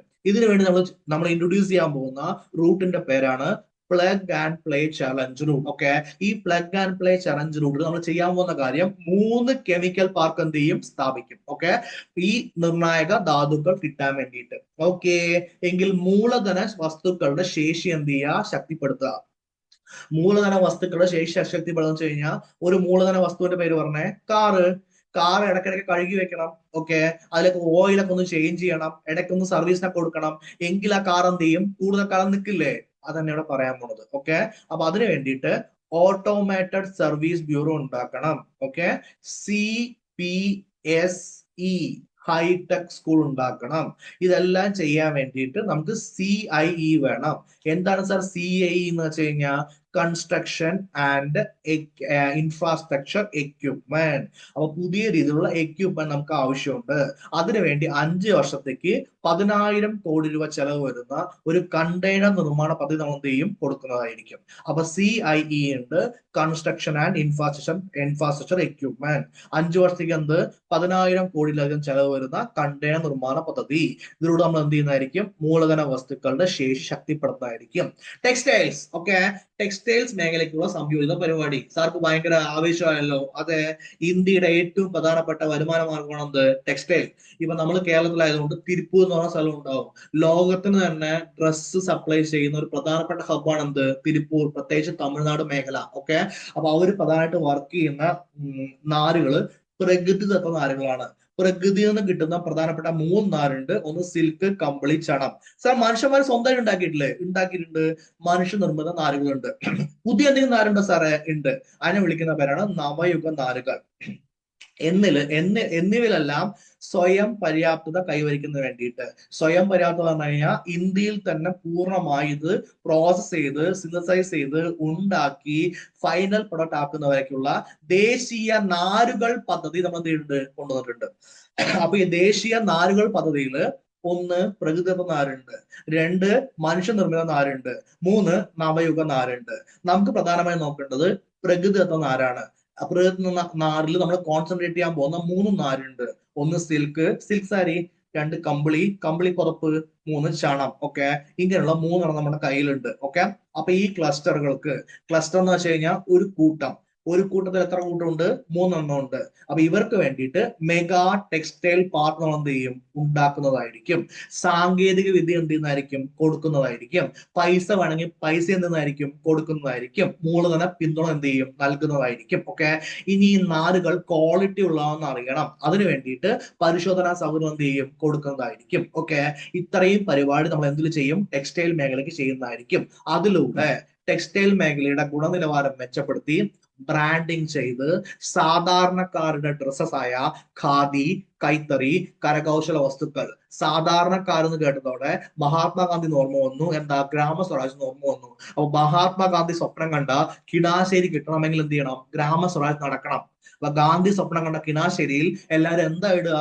ഖാദി, കൈത്തറി, കരകൗശല വസ്തുക്കൾ ഒക്കെ എന്നിവ എന്ത് ചെയ്യുന്നതായിരിക്കും? ഇടുന്നതായിരിക്കും. ഇതിന്റെ ഗുണനിലവാരം എന്ത് ചെയ്യണം? മെച്ചപ്പെടുത്തണം. അതിലൂടെ എന്ത് ചെയ്യണം? ബ്രാൻഡിങ് ചെയ്യണം. ആഗോള വിപണിയുമായിട്ട് എന്ത് ചെയ്യണം? ബന്ധം ക്രിയേറ്റ് ചെയ്യണം. ഇത്രയും കാര്യം ഓക്കെ ആണോ? ഓക്കെ, എങ്കിൽ ഇപ്പോൾ നമ്മുടെ എന്ത് കഴിഞ്ഞു? 1 5 കഴിഞ്ഞ്. ഓക്കെ, ഇനി അടുത്തതാണ് രണ്ടാമത്തെ. ഇപ്പൊ നമ്മൾ പഠിച്ചിരിക്കുന്നത് 1ാം കർത്തവ്യത്തിൽ ആദ്യത്തെയാണ് കേട്ടോ. അത് മാത്രം ഇത്രയേ ഉള്ളൂ. ഇനിയൊക്കെ ടക്ടക്കം തീരും. ഓക്കെ, രണ്ടാമത്തെ 1ാം കർത്തവ്യത്തിലെ രണ്ടാമത്തെ കാര്യം പൈതൃക വ്യവസായ മേഖലകളെ പുനരുജ്ജീവിപ്പിക്കുക. പൈതൃക വ്യവസായ മേഖല എന്ന് വെച്ച് കഴിഞ്ഞാൽ നമുക്ക് കേരളത്തിന്റെ കാര്യം എടുക്കാം. അതായത് ഇപ്പൊ കേരളത്തില് എന്താ ഉണ്ടാവുക? അതിന്റെ പേരെന്താ? കയർ വ്യവസായം പൈതൃക വ്യവസായം അല്ലേ? പണ്ട് തൊട്ടേ ഉള്ളതല്ലേ? കളിമൺ വ്യവസായം പണ്ട് തൊട്ടേ ഉള്ളതല്ലേ? അങ്ങനെയുള്ള വ്യവസായങ്ങളെ ഇന്ത്യ മുഴുവൻ കണ്ടുപിടിച്ചിട്ട് 200 പാരമ്പര്യ വ്യവസായ ക്ലസ്റ്റർ ഉണ്ടാക്കിയിട്ടുണ്ട്. ഈ 200 പാരമ്പര്യ വ്യവസായ ക്ലസ്റ്ററിൽ എന്ത് കൊടുക്കുക? ഇൻവെസ്റ്റ്മെന്റ് ചെയ്യുക, ടെക്നോളജി കൊടുക്കുക, സാങ്കേതിക വിദ്യ കൊടുക്കുക. എന്നിട്ട് അവരുടെ കോമ്പറ്റീഷൻ, മത്സരക്ഷമതയും അവരുടെ പ്രൊഡക്ടിവിറ്റി, കാര്യക്ഷമതയും എന്ത് ചെയ്യുക? ബെറ്റർ ആക്കുക. അപ്പൊ അത് കഴിഞ്ഞു. ഡൺ. ഓക്കെ, അടുത്താണ് ചാമ്പ്യൻ SME. അപ്പൊ SME എന്ന് വെച്ച് കഴിഞ്ഞാൽ small and medium enterprise. Okay, എന്നാലും നമ്മൾ എന്ത് പറയും? SME എന്ന് പറയും. ചെറുകിട വ്യവസായം, അതായത് എന്താ? സൂക്ഷ്മ സംരംഭം എന്ന് പറയുന്നതായിരിക്കും. ഓക്കെ അല്ലെ? എങ്കിൽ സൂക്ഷ്മ സംരംഭങ്ങൾ ചേർന്നിട്ടാണ് എന്ത് ചെയ്യുക? വലിയൊരു സംരംഭമായിട്ട് മാറുക. നമ്മുടെ വി ഗാർഡിന്റെ കഥ എടുക്കാം. വി ഗാർഡ് ഓണറിന്റെ സ്വന്തം വീട്ടിലെ ഗാരാജിൽ ചെയ്തിട്ടുള്ള എന്താ? ഒരു സംരംഭമാണ് ഇന്ന് 10,000 കോടിയോളം മൂല്യമുള്ള എന്തായിട്ട് മാറിയത്? ഒരു വലിയ ബിസിനസ് സാമ്രാജ്യമായിട്ട് മാറിയത്. ഓക്കെ, അംബാനി എന്താ? ടെക്സ്റ്റൈലുമായിട്ട് വീടിന്റെ ബാക്കിൽ എന്ത് ചെയ്തു? ടെക്സ്റ്റൈൽ വെച്ച സ്ഥലമാണ് ഇന്ന് ലോകത്തിൽ തന്നെ ഏറ്റവും വലിയ കമ്പനി ഒന്നായിട്ട് മാറിയിരിക്കുന്നത്. എങ്കിൽ സൂക്ഷ്മ സംരംഭമാണ് നാളത്തെ എന്ത്? വലിയ കമ്പനി. ഓക്കെ, സാർ ഈ പ്രസംഗം നടത്താൻ കാരണം എന്താ? ആ സൂക്ഷ്മ സംരംഭങ്ങളിൽ നിന്ന് നമുക്ക് ആരെ കണ്ടുപിടിക്കണം? ചാമ്പ്യൻ SME കണ്ടുപിടിക്കണം. ഓക്കെ, എന്തിനാ ചാമ്പ്യൻ SME കണ്ടുപിടിക്കുന്നത്? എല്ലാ സൂക്ഷ്മ സംരംഭവും വീഗഡ് ആയിട്ടില്ല, എല്ലാ സൂക്ഷ്മ സംരംഭവും റിലയൻസ് ആയിട്ടില്ല. എങ്കിൽ നമ്മൾ കണ്ടുപിടിക്കേണ്ടത് ഈ ഏതൊക്കെ സൂക്ഷ്മ സംരംഭങ്ങൾക്ക് റിലയൻസ് ആവാനുള്ള സാധ്യതയുണ്ട്. അവരെ നമ്മൾ ഇപ്പൊ തന്നെ വിളിക്കും എന്താ? Champion SME. അവരെ വളർത്തിയെടുക്കുന്നതിന് വേണ്ടി 10,000 കോടി രൂപയുടെ SME ഗ്രോത്ത് ഫണ്ട് ഉണ്ട്. ഓക്കെ, റിസ്ക് ഉണ്ടെങ്കിൽ ഇഷ്കുള്ളൂ, റിസ്ക് തോ ഇഷ്ക്. സൗദ എവിടെ പറഞ്ഞതാ?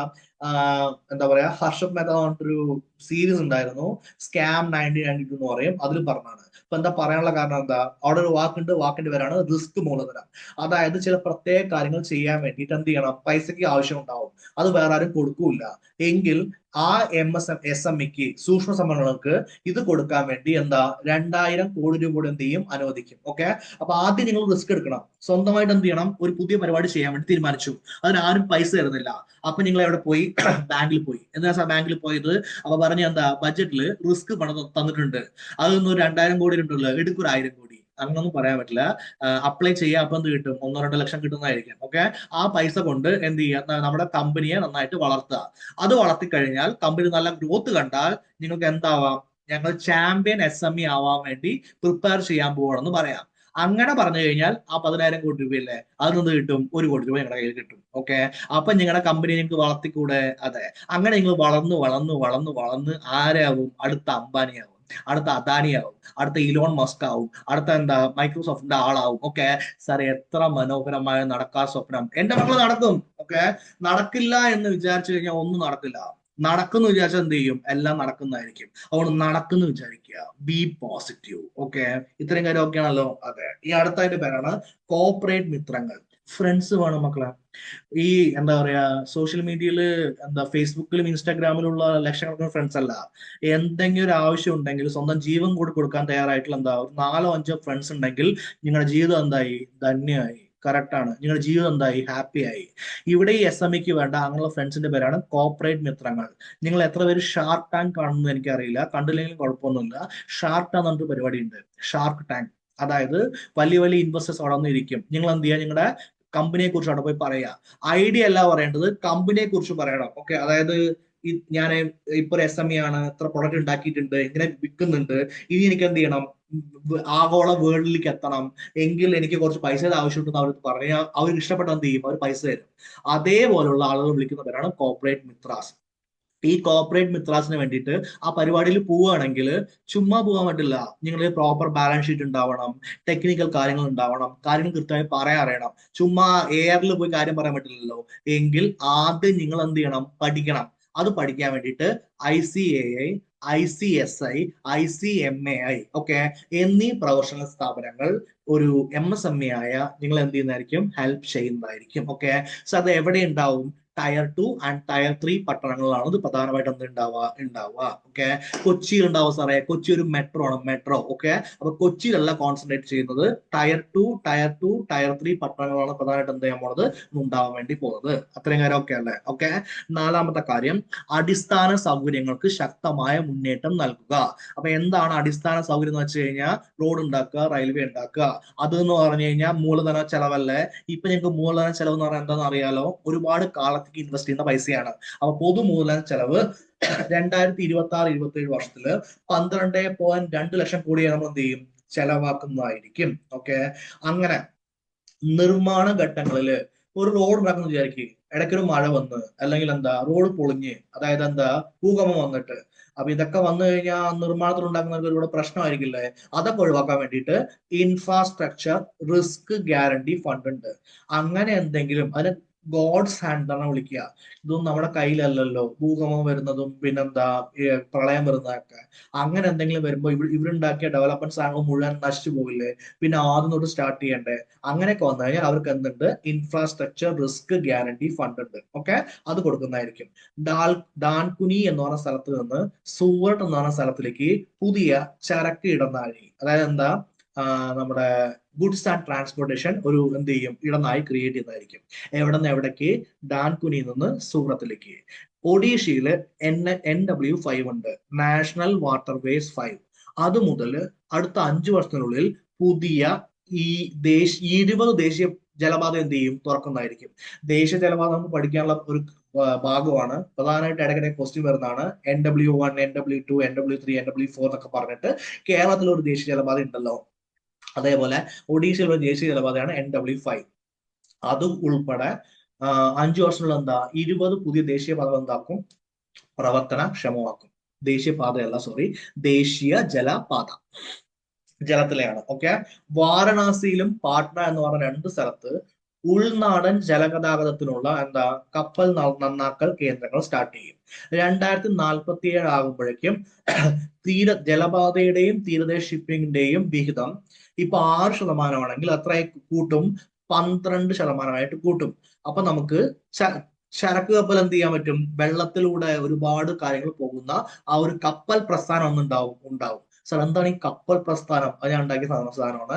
ഇപ്പോൾ പ്രധാനമായിട്ട് നമ്മൾ ഉപയോഗിക്കുന്നത് സമുദ്രപാതയാണെങ്കിൽ ഓക്കെ, ഒരു നമ്മുടെ ഇന്റേണൽ ട്രേഡിന്, അതായത് എന്താ ലോങ് ട്രേഡ് നമ്മൾ സമുദ്രപാതയാണ് എന്താ പറയുക ഉപയോഗിക്കുന്നത്. ഇന്റേണൽ ട്രേഡ് കേരളം തമിഴ്നാട്ടിലേക്ക് പോകണം, നമ്മൾ പ്രധാനമായിട്ട് റോഡ് മാർഗമാണ് ഉപയോഗിക്കുന്നത്. അതിന് പകരം ജലപാത എന്ത് ചെയ്യും? പ്രോപ്പർ ആയിട്ട് വരും. അപ്പൊ നമുക്ക് ചെറിയ ചെറിയ കപ്പൽ എന്ത് ചെയ്യും? നമ്മുടെ ഇന്റേണൽ ട്രേഡിന് യൂസ് ചെയ്യുന്നതായിരിക്കും. അപ്പൊ നമുക്ക് കോസ്റ്റ് എന്ത് ചെയ്യും? കുറയുന്നതായിരിക്കും. സാധനങ്ങളുടെ വില എന്ത് ചെയ്യും? കുറയുന്നതായിരിക്കും. കൂടുതൽ സാധനം എന്ത് ചെയ്യും? ആളുകൾ വാങ്ങുന്നതായിരിക്കും. കൂടുതൽ നികുതി എന്ത് ചെയ്യും? ഗവൺമെന്റ് കിട്ടുന്നതായിരിക്കും. കൂടുതൽ നികുതി കിട്ടിയ ഗവൺമെന്റ് എന്ത് ചെയ്യും? കൂടുതൽ ഇൻവെസ്റ്റ്മെന്റ് ചെയ്യുന്നതായിരിക്കും. ഇൻവെസ്റ്റ്മെന്റ് കൂടുതൽ പൈസ കിട്ടുന്നതായിരിക്കും. അങ്ങനെ പൈസ കിട്ടി കിട്ടി കിട്ടി കിട്ടി കിട്ടി നമ്മൾ ആരായിട്ട് മാറും? ഒരു സാമ്പത്തിക ശക്തിയായിട്ട് മാറും. ഓക്കെ, അമ്മോ ഭയങ്കര സംഭവമുള്ള സ്ഥലത്ത് പറയുന്നത്. ഇതൊക്കെ നടക്കുമോ? വിചാരിച്ച് നടക്കും. ഓക്കെ, വിചാരിച്ചാൽ എന്ത് ചെയ്യില്ല, നടക്കില്ല. ഞാൻ നിങ്ങൾ എന്താ പറഞ്ഞത്? വിചാരിക്കണം. അപ്പൊ ഏത് ഗവൺമെന്റ് ആണെങ്കിലും വിചാരിക്കണം, നിങ്ങളാണെങ്കിലും വിചാരിക്കണം, എന്നാലേ നടക്കുള്ളൂ. ഇവര് വിചാരിക്കുള്ളൂ. നമുക്ക് എന്ത് ചെയ്യാം? അടുത്ത വർഷം നോക്കാം. ഓക്കെ, അപ്പൊ അടുത്തത് ദീർഘകാല ഊർജ സുരക്ഷ ഉറപ്പാക്കൽ. കുറെ കാലത്തേക്ക് ഊർജ സുരക്ഷ ഉറപ്പാക്കണം. അതിനുവേണ്ടി എന്താ സാറേ ചെയ്യാൻ പോണത്? CCUS. എന്താണ് ഈ CCUS എന്ന് വെച്ച് കഴിഞ്ഞാൽ? Carbon capture utilisation storage. Okay, അപ്പൊ കാർബണെ ക്യാപ്ചർ ചെയ്യുക, അതിനെ സ്റ്റോർ ചെയ്യുക, അതിനെ യൂട്ടിലൈസ് ചെയ്യുക. എന്ത് എങ്ങനെയാണ് ഇയാൾ പറയുന്നത്? അതായത് പ്രകൃതി എന്നുള്ള carbon dioxide, carbon monoxide ഒക്കെ ഇല്ലേ, അതിനെ എന്ത് ചെയ്യുക? പിടിച്ചു വെക്കുക. എന്നിട്ട് അതിൽ നിന്ന് എനർജി ഉണ്ടാക്കുക. എന്നിട്ട് എന്ത് ചെയ്യുക? ആ എനർജി ഉപയോഗിച്ചിട്ട് മറ്റു കാര്യങ്ങൾ യൂസ് ചെയ്യുക. ഇതിനു വേണ്ടിയിട്ട് 20,000 കോടി എന്ത് ചെയ്തിട്ടുണ്ട്? നമ്മൾ വെച്ചിട്ടുണ്ട്. സർ ഇതൊക്കെ പുതിയ പരിപാടിയല്ലേ? ആ പുതിയ പരിപാടിയാണ്, ഗംഭീര പരിപാടിയാണ് കേട്ടോ അതൊക്കെ. ഓക്കെ, അപ്പൊ അടുത്തത് നഗര സാമ്പത്തിക മേഖല എന്ത് ചെയ്യുക? വികസിപ്പിക്കുക. നഗര സാമ്പത്തിക മേഖല വികസിപ്പിക്കാൻ വേണ്ടിയിട്ട് CER ഉണ്ടാക്കിയിട്ടുണ്ട്. സർ ഞങ്ങൾക്ക് SIR അറിയാം. എന്താണ് ഈ CER? CER എന്ന് വെച്ച് കഴിഞ്ഞാൽ സിറ്റി എക്കണോമിക് റീജിയൻസ് എന്നാണ് പറയാ. ഓക്കെ, സിറ്റി എക്കണോമിക് റീജിയൻസിന് 5,000 കോടി രൂപ എന്ത് ചെയ്തിട്ടുണ്ട്? വകയിരുത്തിയിട്ടുണ്ട്. ഇവിടെയാണ് നമ്മൾ ന്യൂസിലേക്ക് കാണുന്നത് എന്താ? നമ്മുടെ എന്താ പറയാ, അതിവേഗ റെയിൽവേ പാതയിൽ നമുക്കൊന്നും കിട്ടിയില്ല. കേരളത്തിന് മാത്രം എന്ത് ചെയ്യില്ല? കിട്ടിയില്ല. 7 പേർക്ക് കിട്ടി. ഓക്കെ, അപ്പൊ 7 റെയിൽവേ പാതയുണ്ട്. 1 മുംബൈ പൂനെ, 2 പൂനെ ഹൈദരാബാദ്, 3 ഹൈദരാബാദ് ബാംഗ്ലൂർ, 4 ഹൈദരാബാദ് ചെന്നൈ, ഫുള്ള് ഹൈദരാബാദ് ആണല്ലോ. ഓക്കെ, 5 ചെന്നൈ ബാംഗ്ലൂർ, 6 ഡൽഹി വാരണാസി, 7 വാരണാസി സിലിഗുരി. ഓക്കെ, ഇത്ര എന്തുണ്ട്? 7 അതിവേഗ റെയിൽ പാത ക്രിയേറ്റ് ചെയ്യാൻ വേണ്ടി പോകുന്നുണ്ട്. പക്ഷെ നമുക്ക് എന്തില്ല, നമുക്കൊന്നും തന്നില്ല. നമുക്ക് ആമയാണ് തന്നു തോന്നുന്നു. ഓക്കെ അല്ലെ? രണ്ടാമത്തെ കർത്തവ്യം. അപ്പൊ ഒന്നാമത്തെ കർത്തവ്യം തീർന്നു. സാർ ഒന്നാമത്തെ കർത്തവ്യം എത്ര ഉണ്ടെങ്കിൽ എത്ര ക്ലാസ് ഉണ്ടാവും? രണ്ടാമത്തെ കർത്തവ്യം, മൂന്നാമത്തെ കർത്തവ്യം ദാ പോയി ദാ വന്നു എന്നുവെച്ചാൽ എന്താ? കുറച്ചേ ഉള്ളൂ നടത്തം. ഓക്കെ, അപ്പോ രണ്ടാമത്തെ കർത്തവ്യം എന്ത് ചെയ്യണം? മനുഷ്യ മൂലധനം വളർത്തണം. അതല്ലേ പ്രധാനപ്പെട്ട കാര്യം. മനുഷ്യന്മാർ എന്ത് ചെയ്യുക? ഡെവലപ്പ് ചെയ്യുക. ഇതെല്ലാം ചെയ്യണമെങ്കിൽ മനുഷ്യന്മാർ വേണ്ടേ? അവർ നന്നായി പഠിക്കണ്ടേ? ഓക്കെ, അപ്പൊ അപ്പൊ രണ്ടാമത്തെ കർത്തവ്യത്തിൽ 3 കാര്യങ്ങളാണ് ഉള്ളത്. ഒന്ന്, വിദ്യാഭ്യാസം, തൊഴിൽ, സംരംഭ ബന്ധം. വിദ്യാഭ്യാസം വേണ്ടേ? തൊഴിൽ വേണ്ടേ? സംരംഭം. ഈ സംരംഭം എന്ന് വെച്ചാൽ എന്താ? ബിസിനസ്. അപ്പൊ തൊഴിൽ എവിടെ എടുക്കാൻ പോണത്? ബിസിനസ്സിലല്ലേ? ഇവർ നമ്മൾ എന്ത് ചെയ്യുക? ബന്ധിപ്പിക്കുക. 2, വികസിത് ഭാരതിന് വേണ്ടി പ്രൊഫഷണൽ എന്ത് ചെയ്യുക? സൃഷ്ടിക്കുക. 3, ആയുഷ് സംവിധാനങ്ങൾ ശക്തിപ്പെടുത്തുക. എന്താ നോക്കിയാലോ?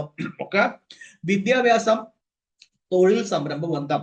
ഏറ്റവും കൂടുതൽ തൊഴിൽ കിട്ടുന്ന മേഖലയാണ് സേവന മേഖല.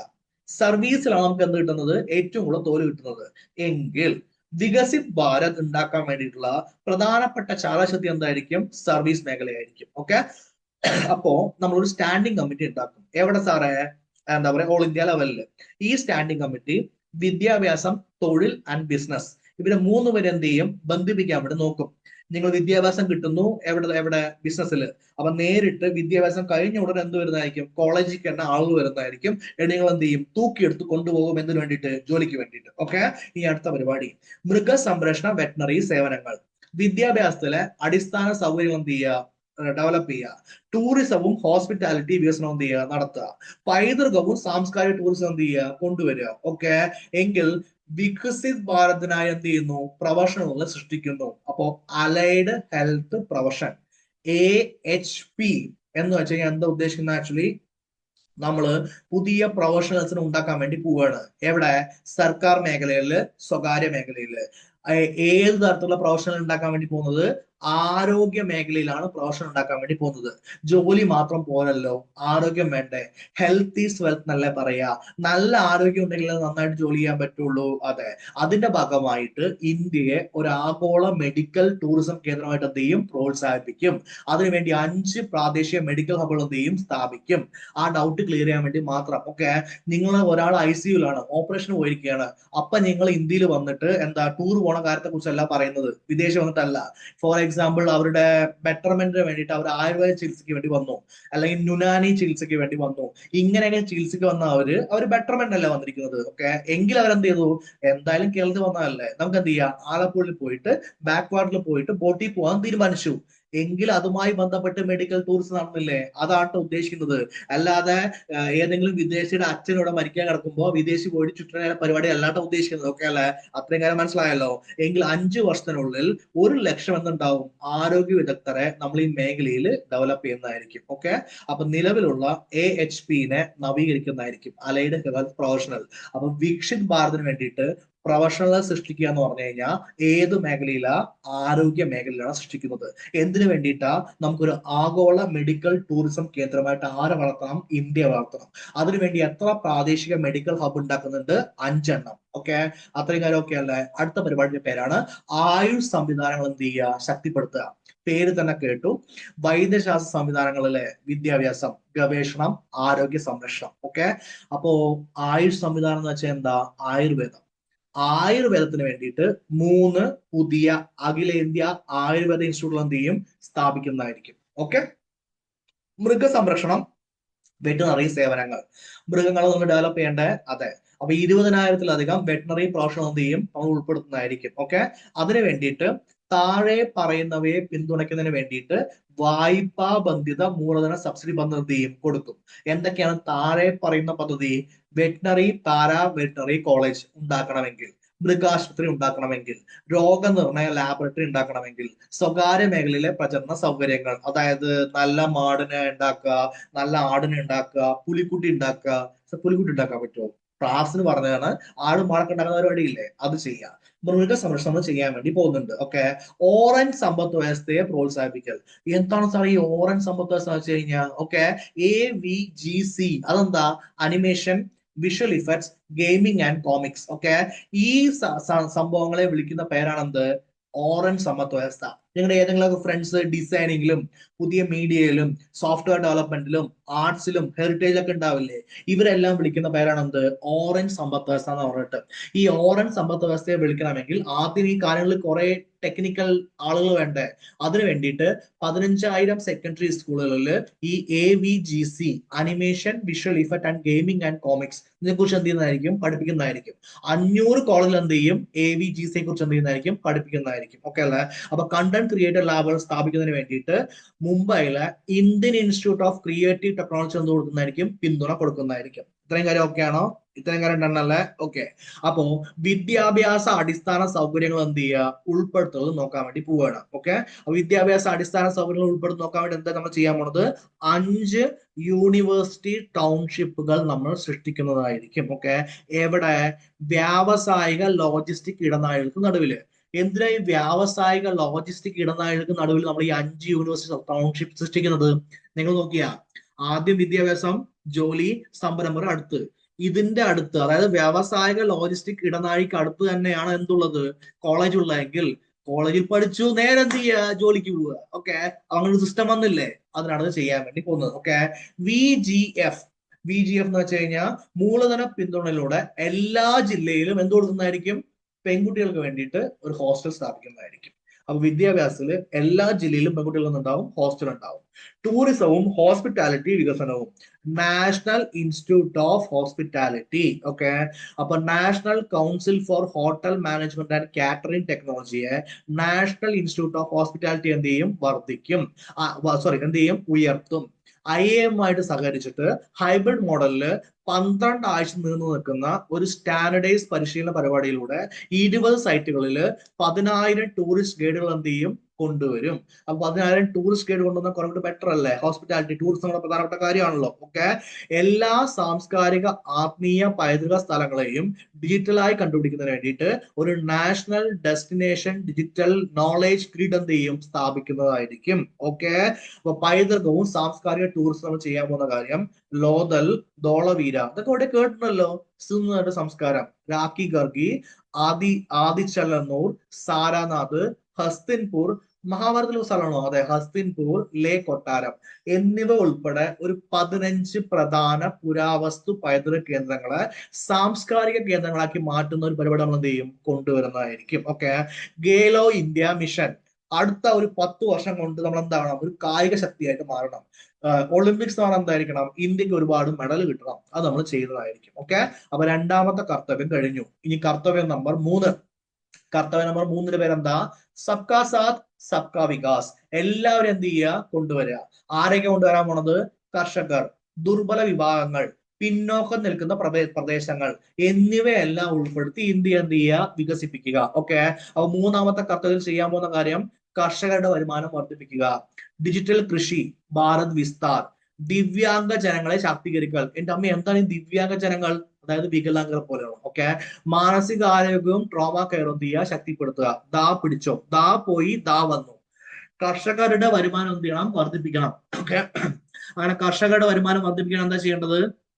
ജലസേചനം കൊടുക്കണം, ജലസുരക്ഷ കൊടുക്കണം, ഉപജീവനമാർഗങ്ങൾ വർദ്ധിപ്പിക്കണം. ഓക്കെ, അതിനു വേണ്ടിയിട്ട് അമൃത് സരോവർ 500 ജലസംഭരണിയും അമൃത് സരോവർ എന്ത് ചെയ്യും? ഉണ്ടാക്കുന്നതായിരിക്കും. ഓക്കെ, ഇനി ഉയർന്ന മൂലമുള്ള കാർഷിക മുന്നേറ്റം, പ്രത്യേകിച്ച് തെങ്ങ്, ചന്ദനം, കോക്കോ, കശുവണ്ടി എന്നിവയ്ക്ക് എന്ത് കൊടുക്കുന്നതായിരിക്കും? പിന്തുണ കൊടുക്കുന്നതായിരിക്കും. Oh fine. ഓക്കെ, ഒരു നാളികേര പ്രോത്സാഹന പദ്ധതി എന്ത് ചെയ്യും? കിട്ടുന്നതായിരിക്കും. അപ്പൊ കേരളത്തിന് കിട്ടിയ പ്രോത്സാഹന പദ്ധതിയുടെ പേരാണ് എന്ത്? നാളികേര പ്രോത്സാഹന പദ്ധതി. ഓക്കെ, നെക്സ്റ്റ് ആണ് ഡിജിറ്റൽ കൃഷി, ഭാരത് വിസ്താർ. ICAR എന്ന് പറഞ്ഞൊരു ഇൻസ്റ്റിറ്റ്യൂട്ട് ഉണ്ട്, Indian council of agriculture research ആണ് പറയാ.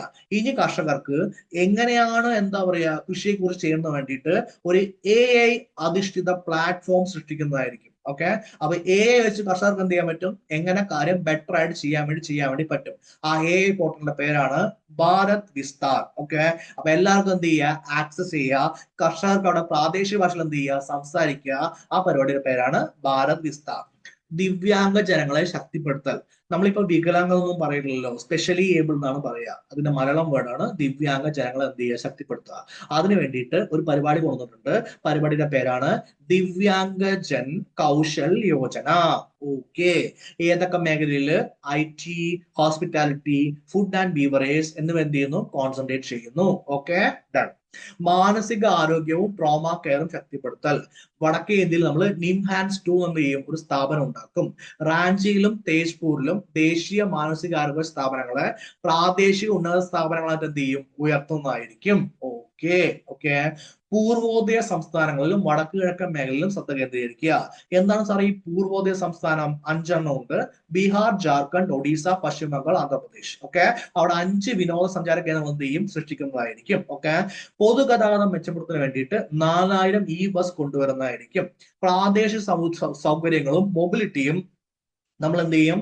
വർദ്ധിപ്പിക്കുന്നതിന് വേണ്ടിയിട്ട് ദുർഗാപൂർ ഒരു നോഡായിട്ടുള്ള, അത് ബേസിക്കായി ദുർഗാപൂർ ആയിട്ടുള്ള ഒരു കിഴക്കൻ തീര വ്യാവസായിക ഇടനാഴി എന്ത് ചെയ്യും? വികസിപ്പിക്കുന്നതായിരിക്കും. ഓക്കെ, ബുദ്ധിസ്റ്റ് സർക്യൂട്ട് വികസനം. അരുണാചൽ പ്രദേശ്, സിക്കിം, ആസാം, മണിപ്പൂർ, മിസോറാം, ത്രിപുര ഇവിടെയൊക്കെ എന്താ? ബുദ്ധിസം ഭയങ്കര ഫേമസ് ആണ്. ഇവയെല്ലാം ചേർത്ത് എന്ത് ക്രിയേറ്റ് ചെയ്യും? ബുദ്ധിസ്റ്റ് സർക്യൂട്ട് ക്രിയേറ്റ് ചെയ്യുന്നതായിരിക്കും. ഓക്കെ, ഇത്രയും കാര്യങ്ങളാണ് ബഡ്ജറ്റിൽ പറഞ്ഞിരിക്കുന്നത്. ഇനി ഈ ബഡ്ജറ്റിന്റെ കമ്പാരിസൺ, ബഡ്ജറ്റുമായിട്ടുള്ള ക്വസ്റ്റ്യൻസ് ഇതെല്ലാം കൂടി ചേർത്ത് നമ്മൾ എന്ത് ചെയ്യാം? ഒരു പാർട്ട് നമ്മൾ ചെയ്യുന്നതായിരിക്കും. ഈ 2 പാർട്ടും നിങ്ങൾ കൃത്യമായിട്ട് പഠിച്ചിട്ട് പോവുകയാണെങ്കിൽ നമുക്ക് എന്ത് ചെയ്യാം? ബഡ്ജറ്റിൽ നിന്ന് വരുന്ന എല്ലാ ക്വസ്റ്റ്യൻ എന്ത് ചെയ്യാൻ പറ്റും? ചെയ്യാൻ വേണ്ടി പറ്റും. ഇത്രയും കാര്യം ഓക്കെ അല്ലേ? Okay, once again Telegram groups @Kiran PSC Study Circle Common, @Kiran Study Circle Degree for degree exams. Okay, അപ്പോ ഇതേപോലെ ക്ലാസ്സിൽ വീണ്ടും കാണുന്നവരെ Tata, bye bye and take care. Thank you.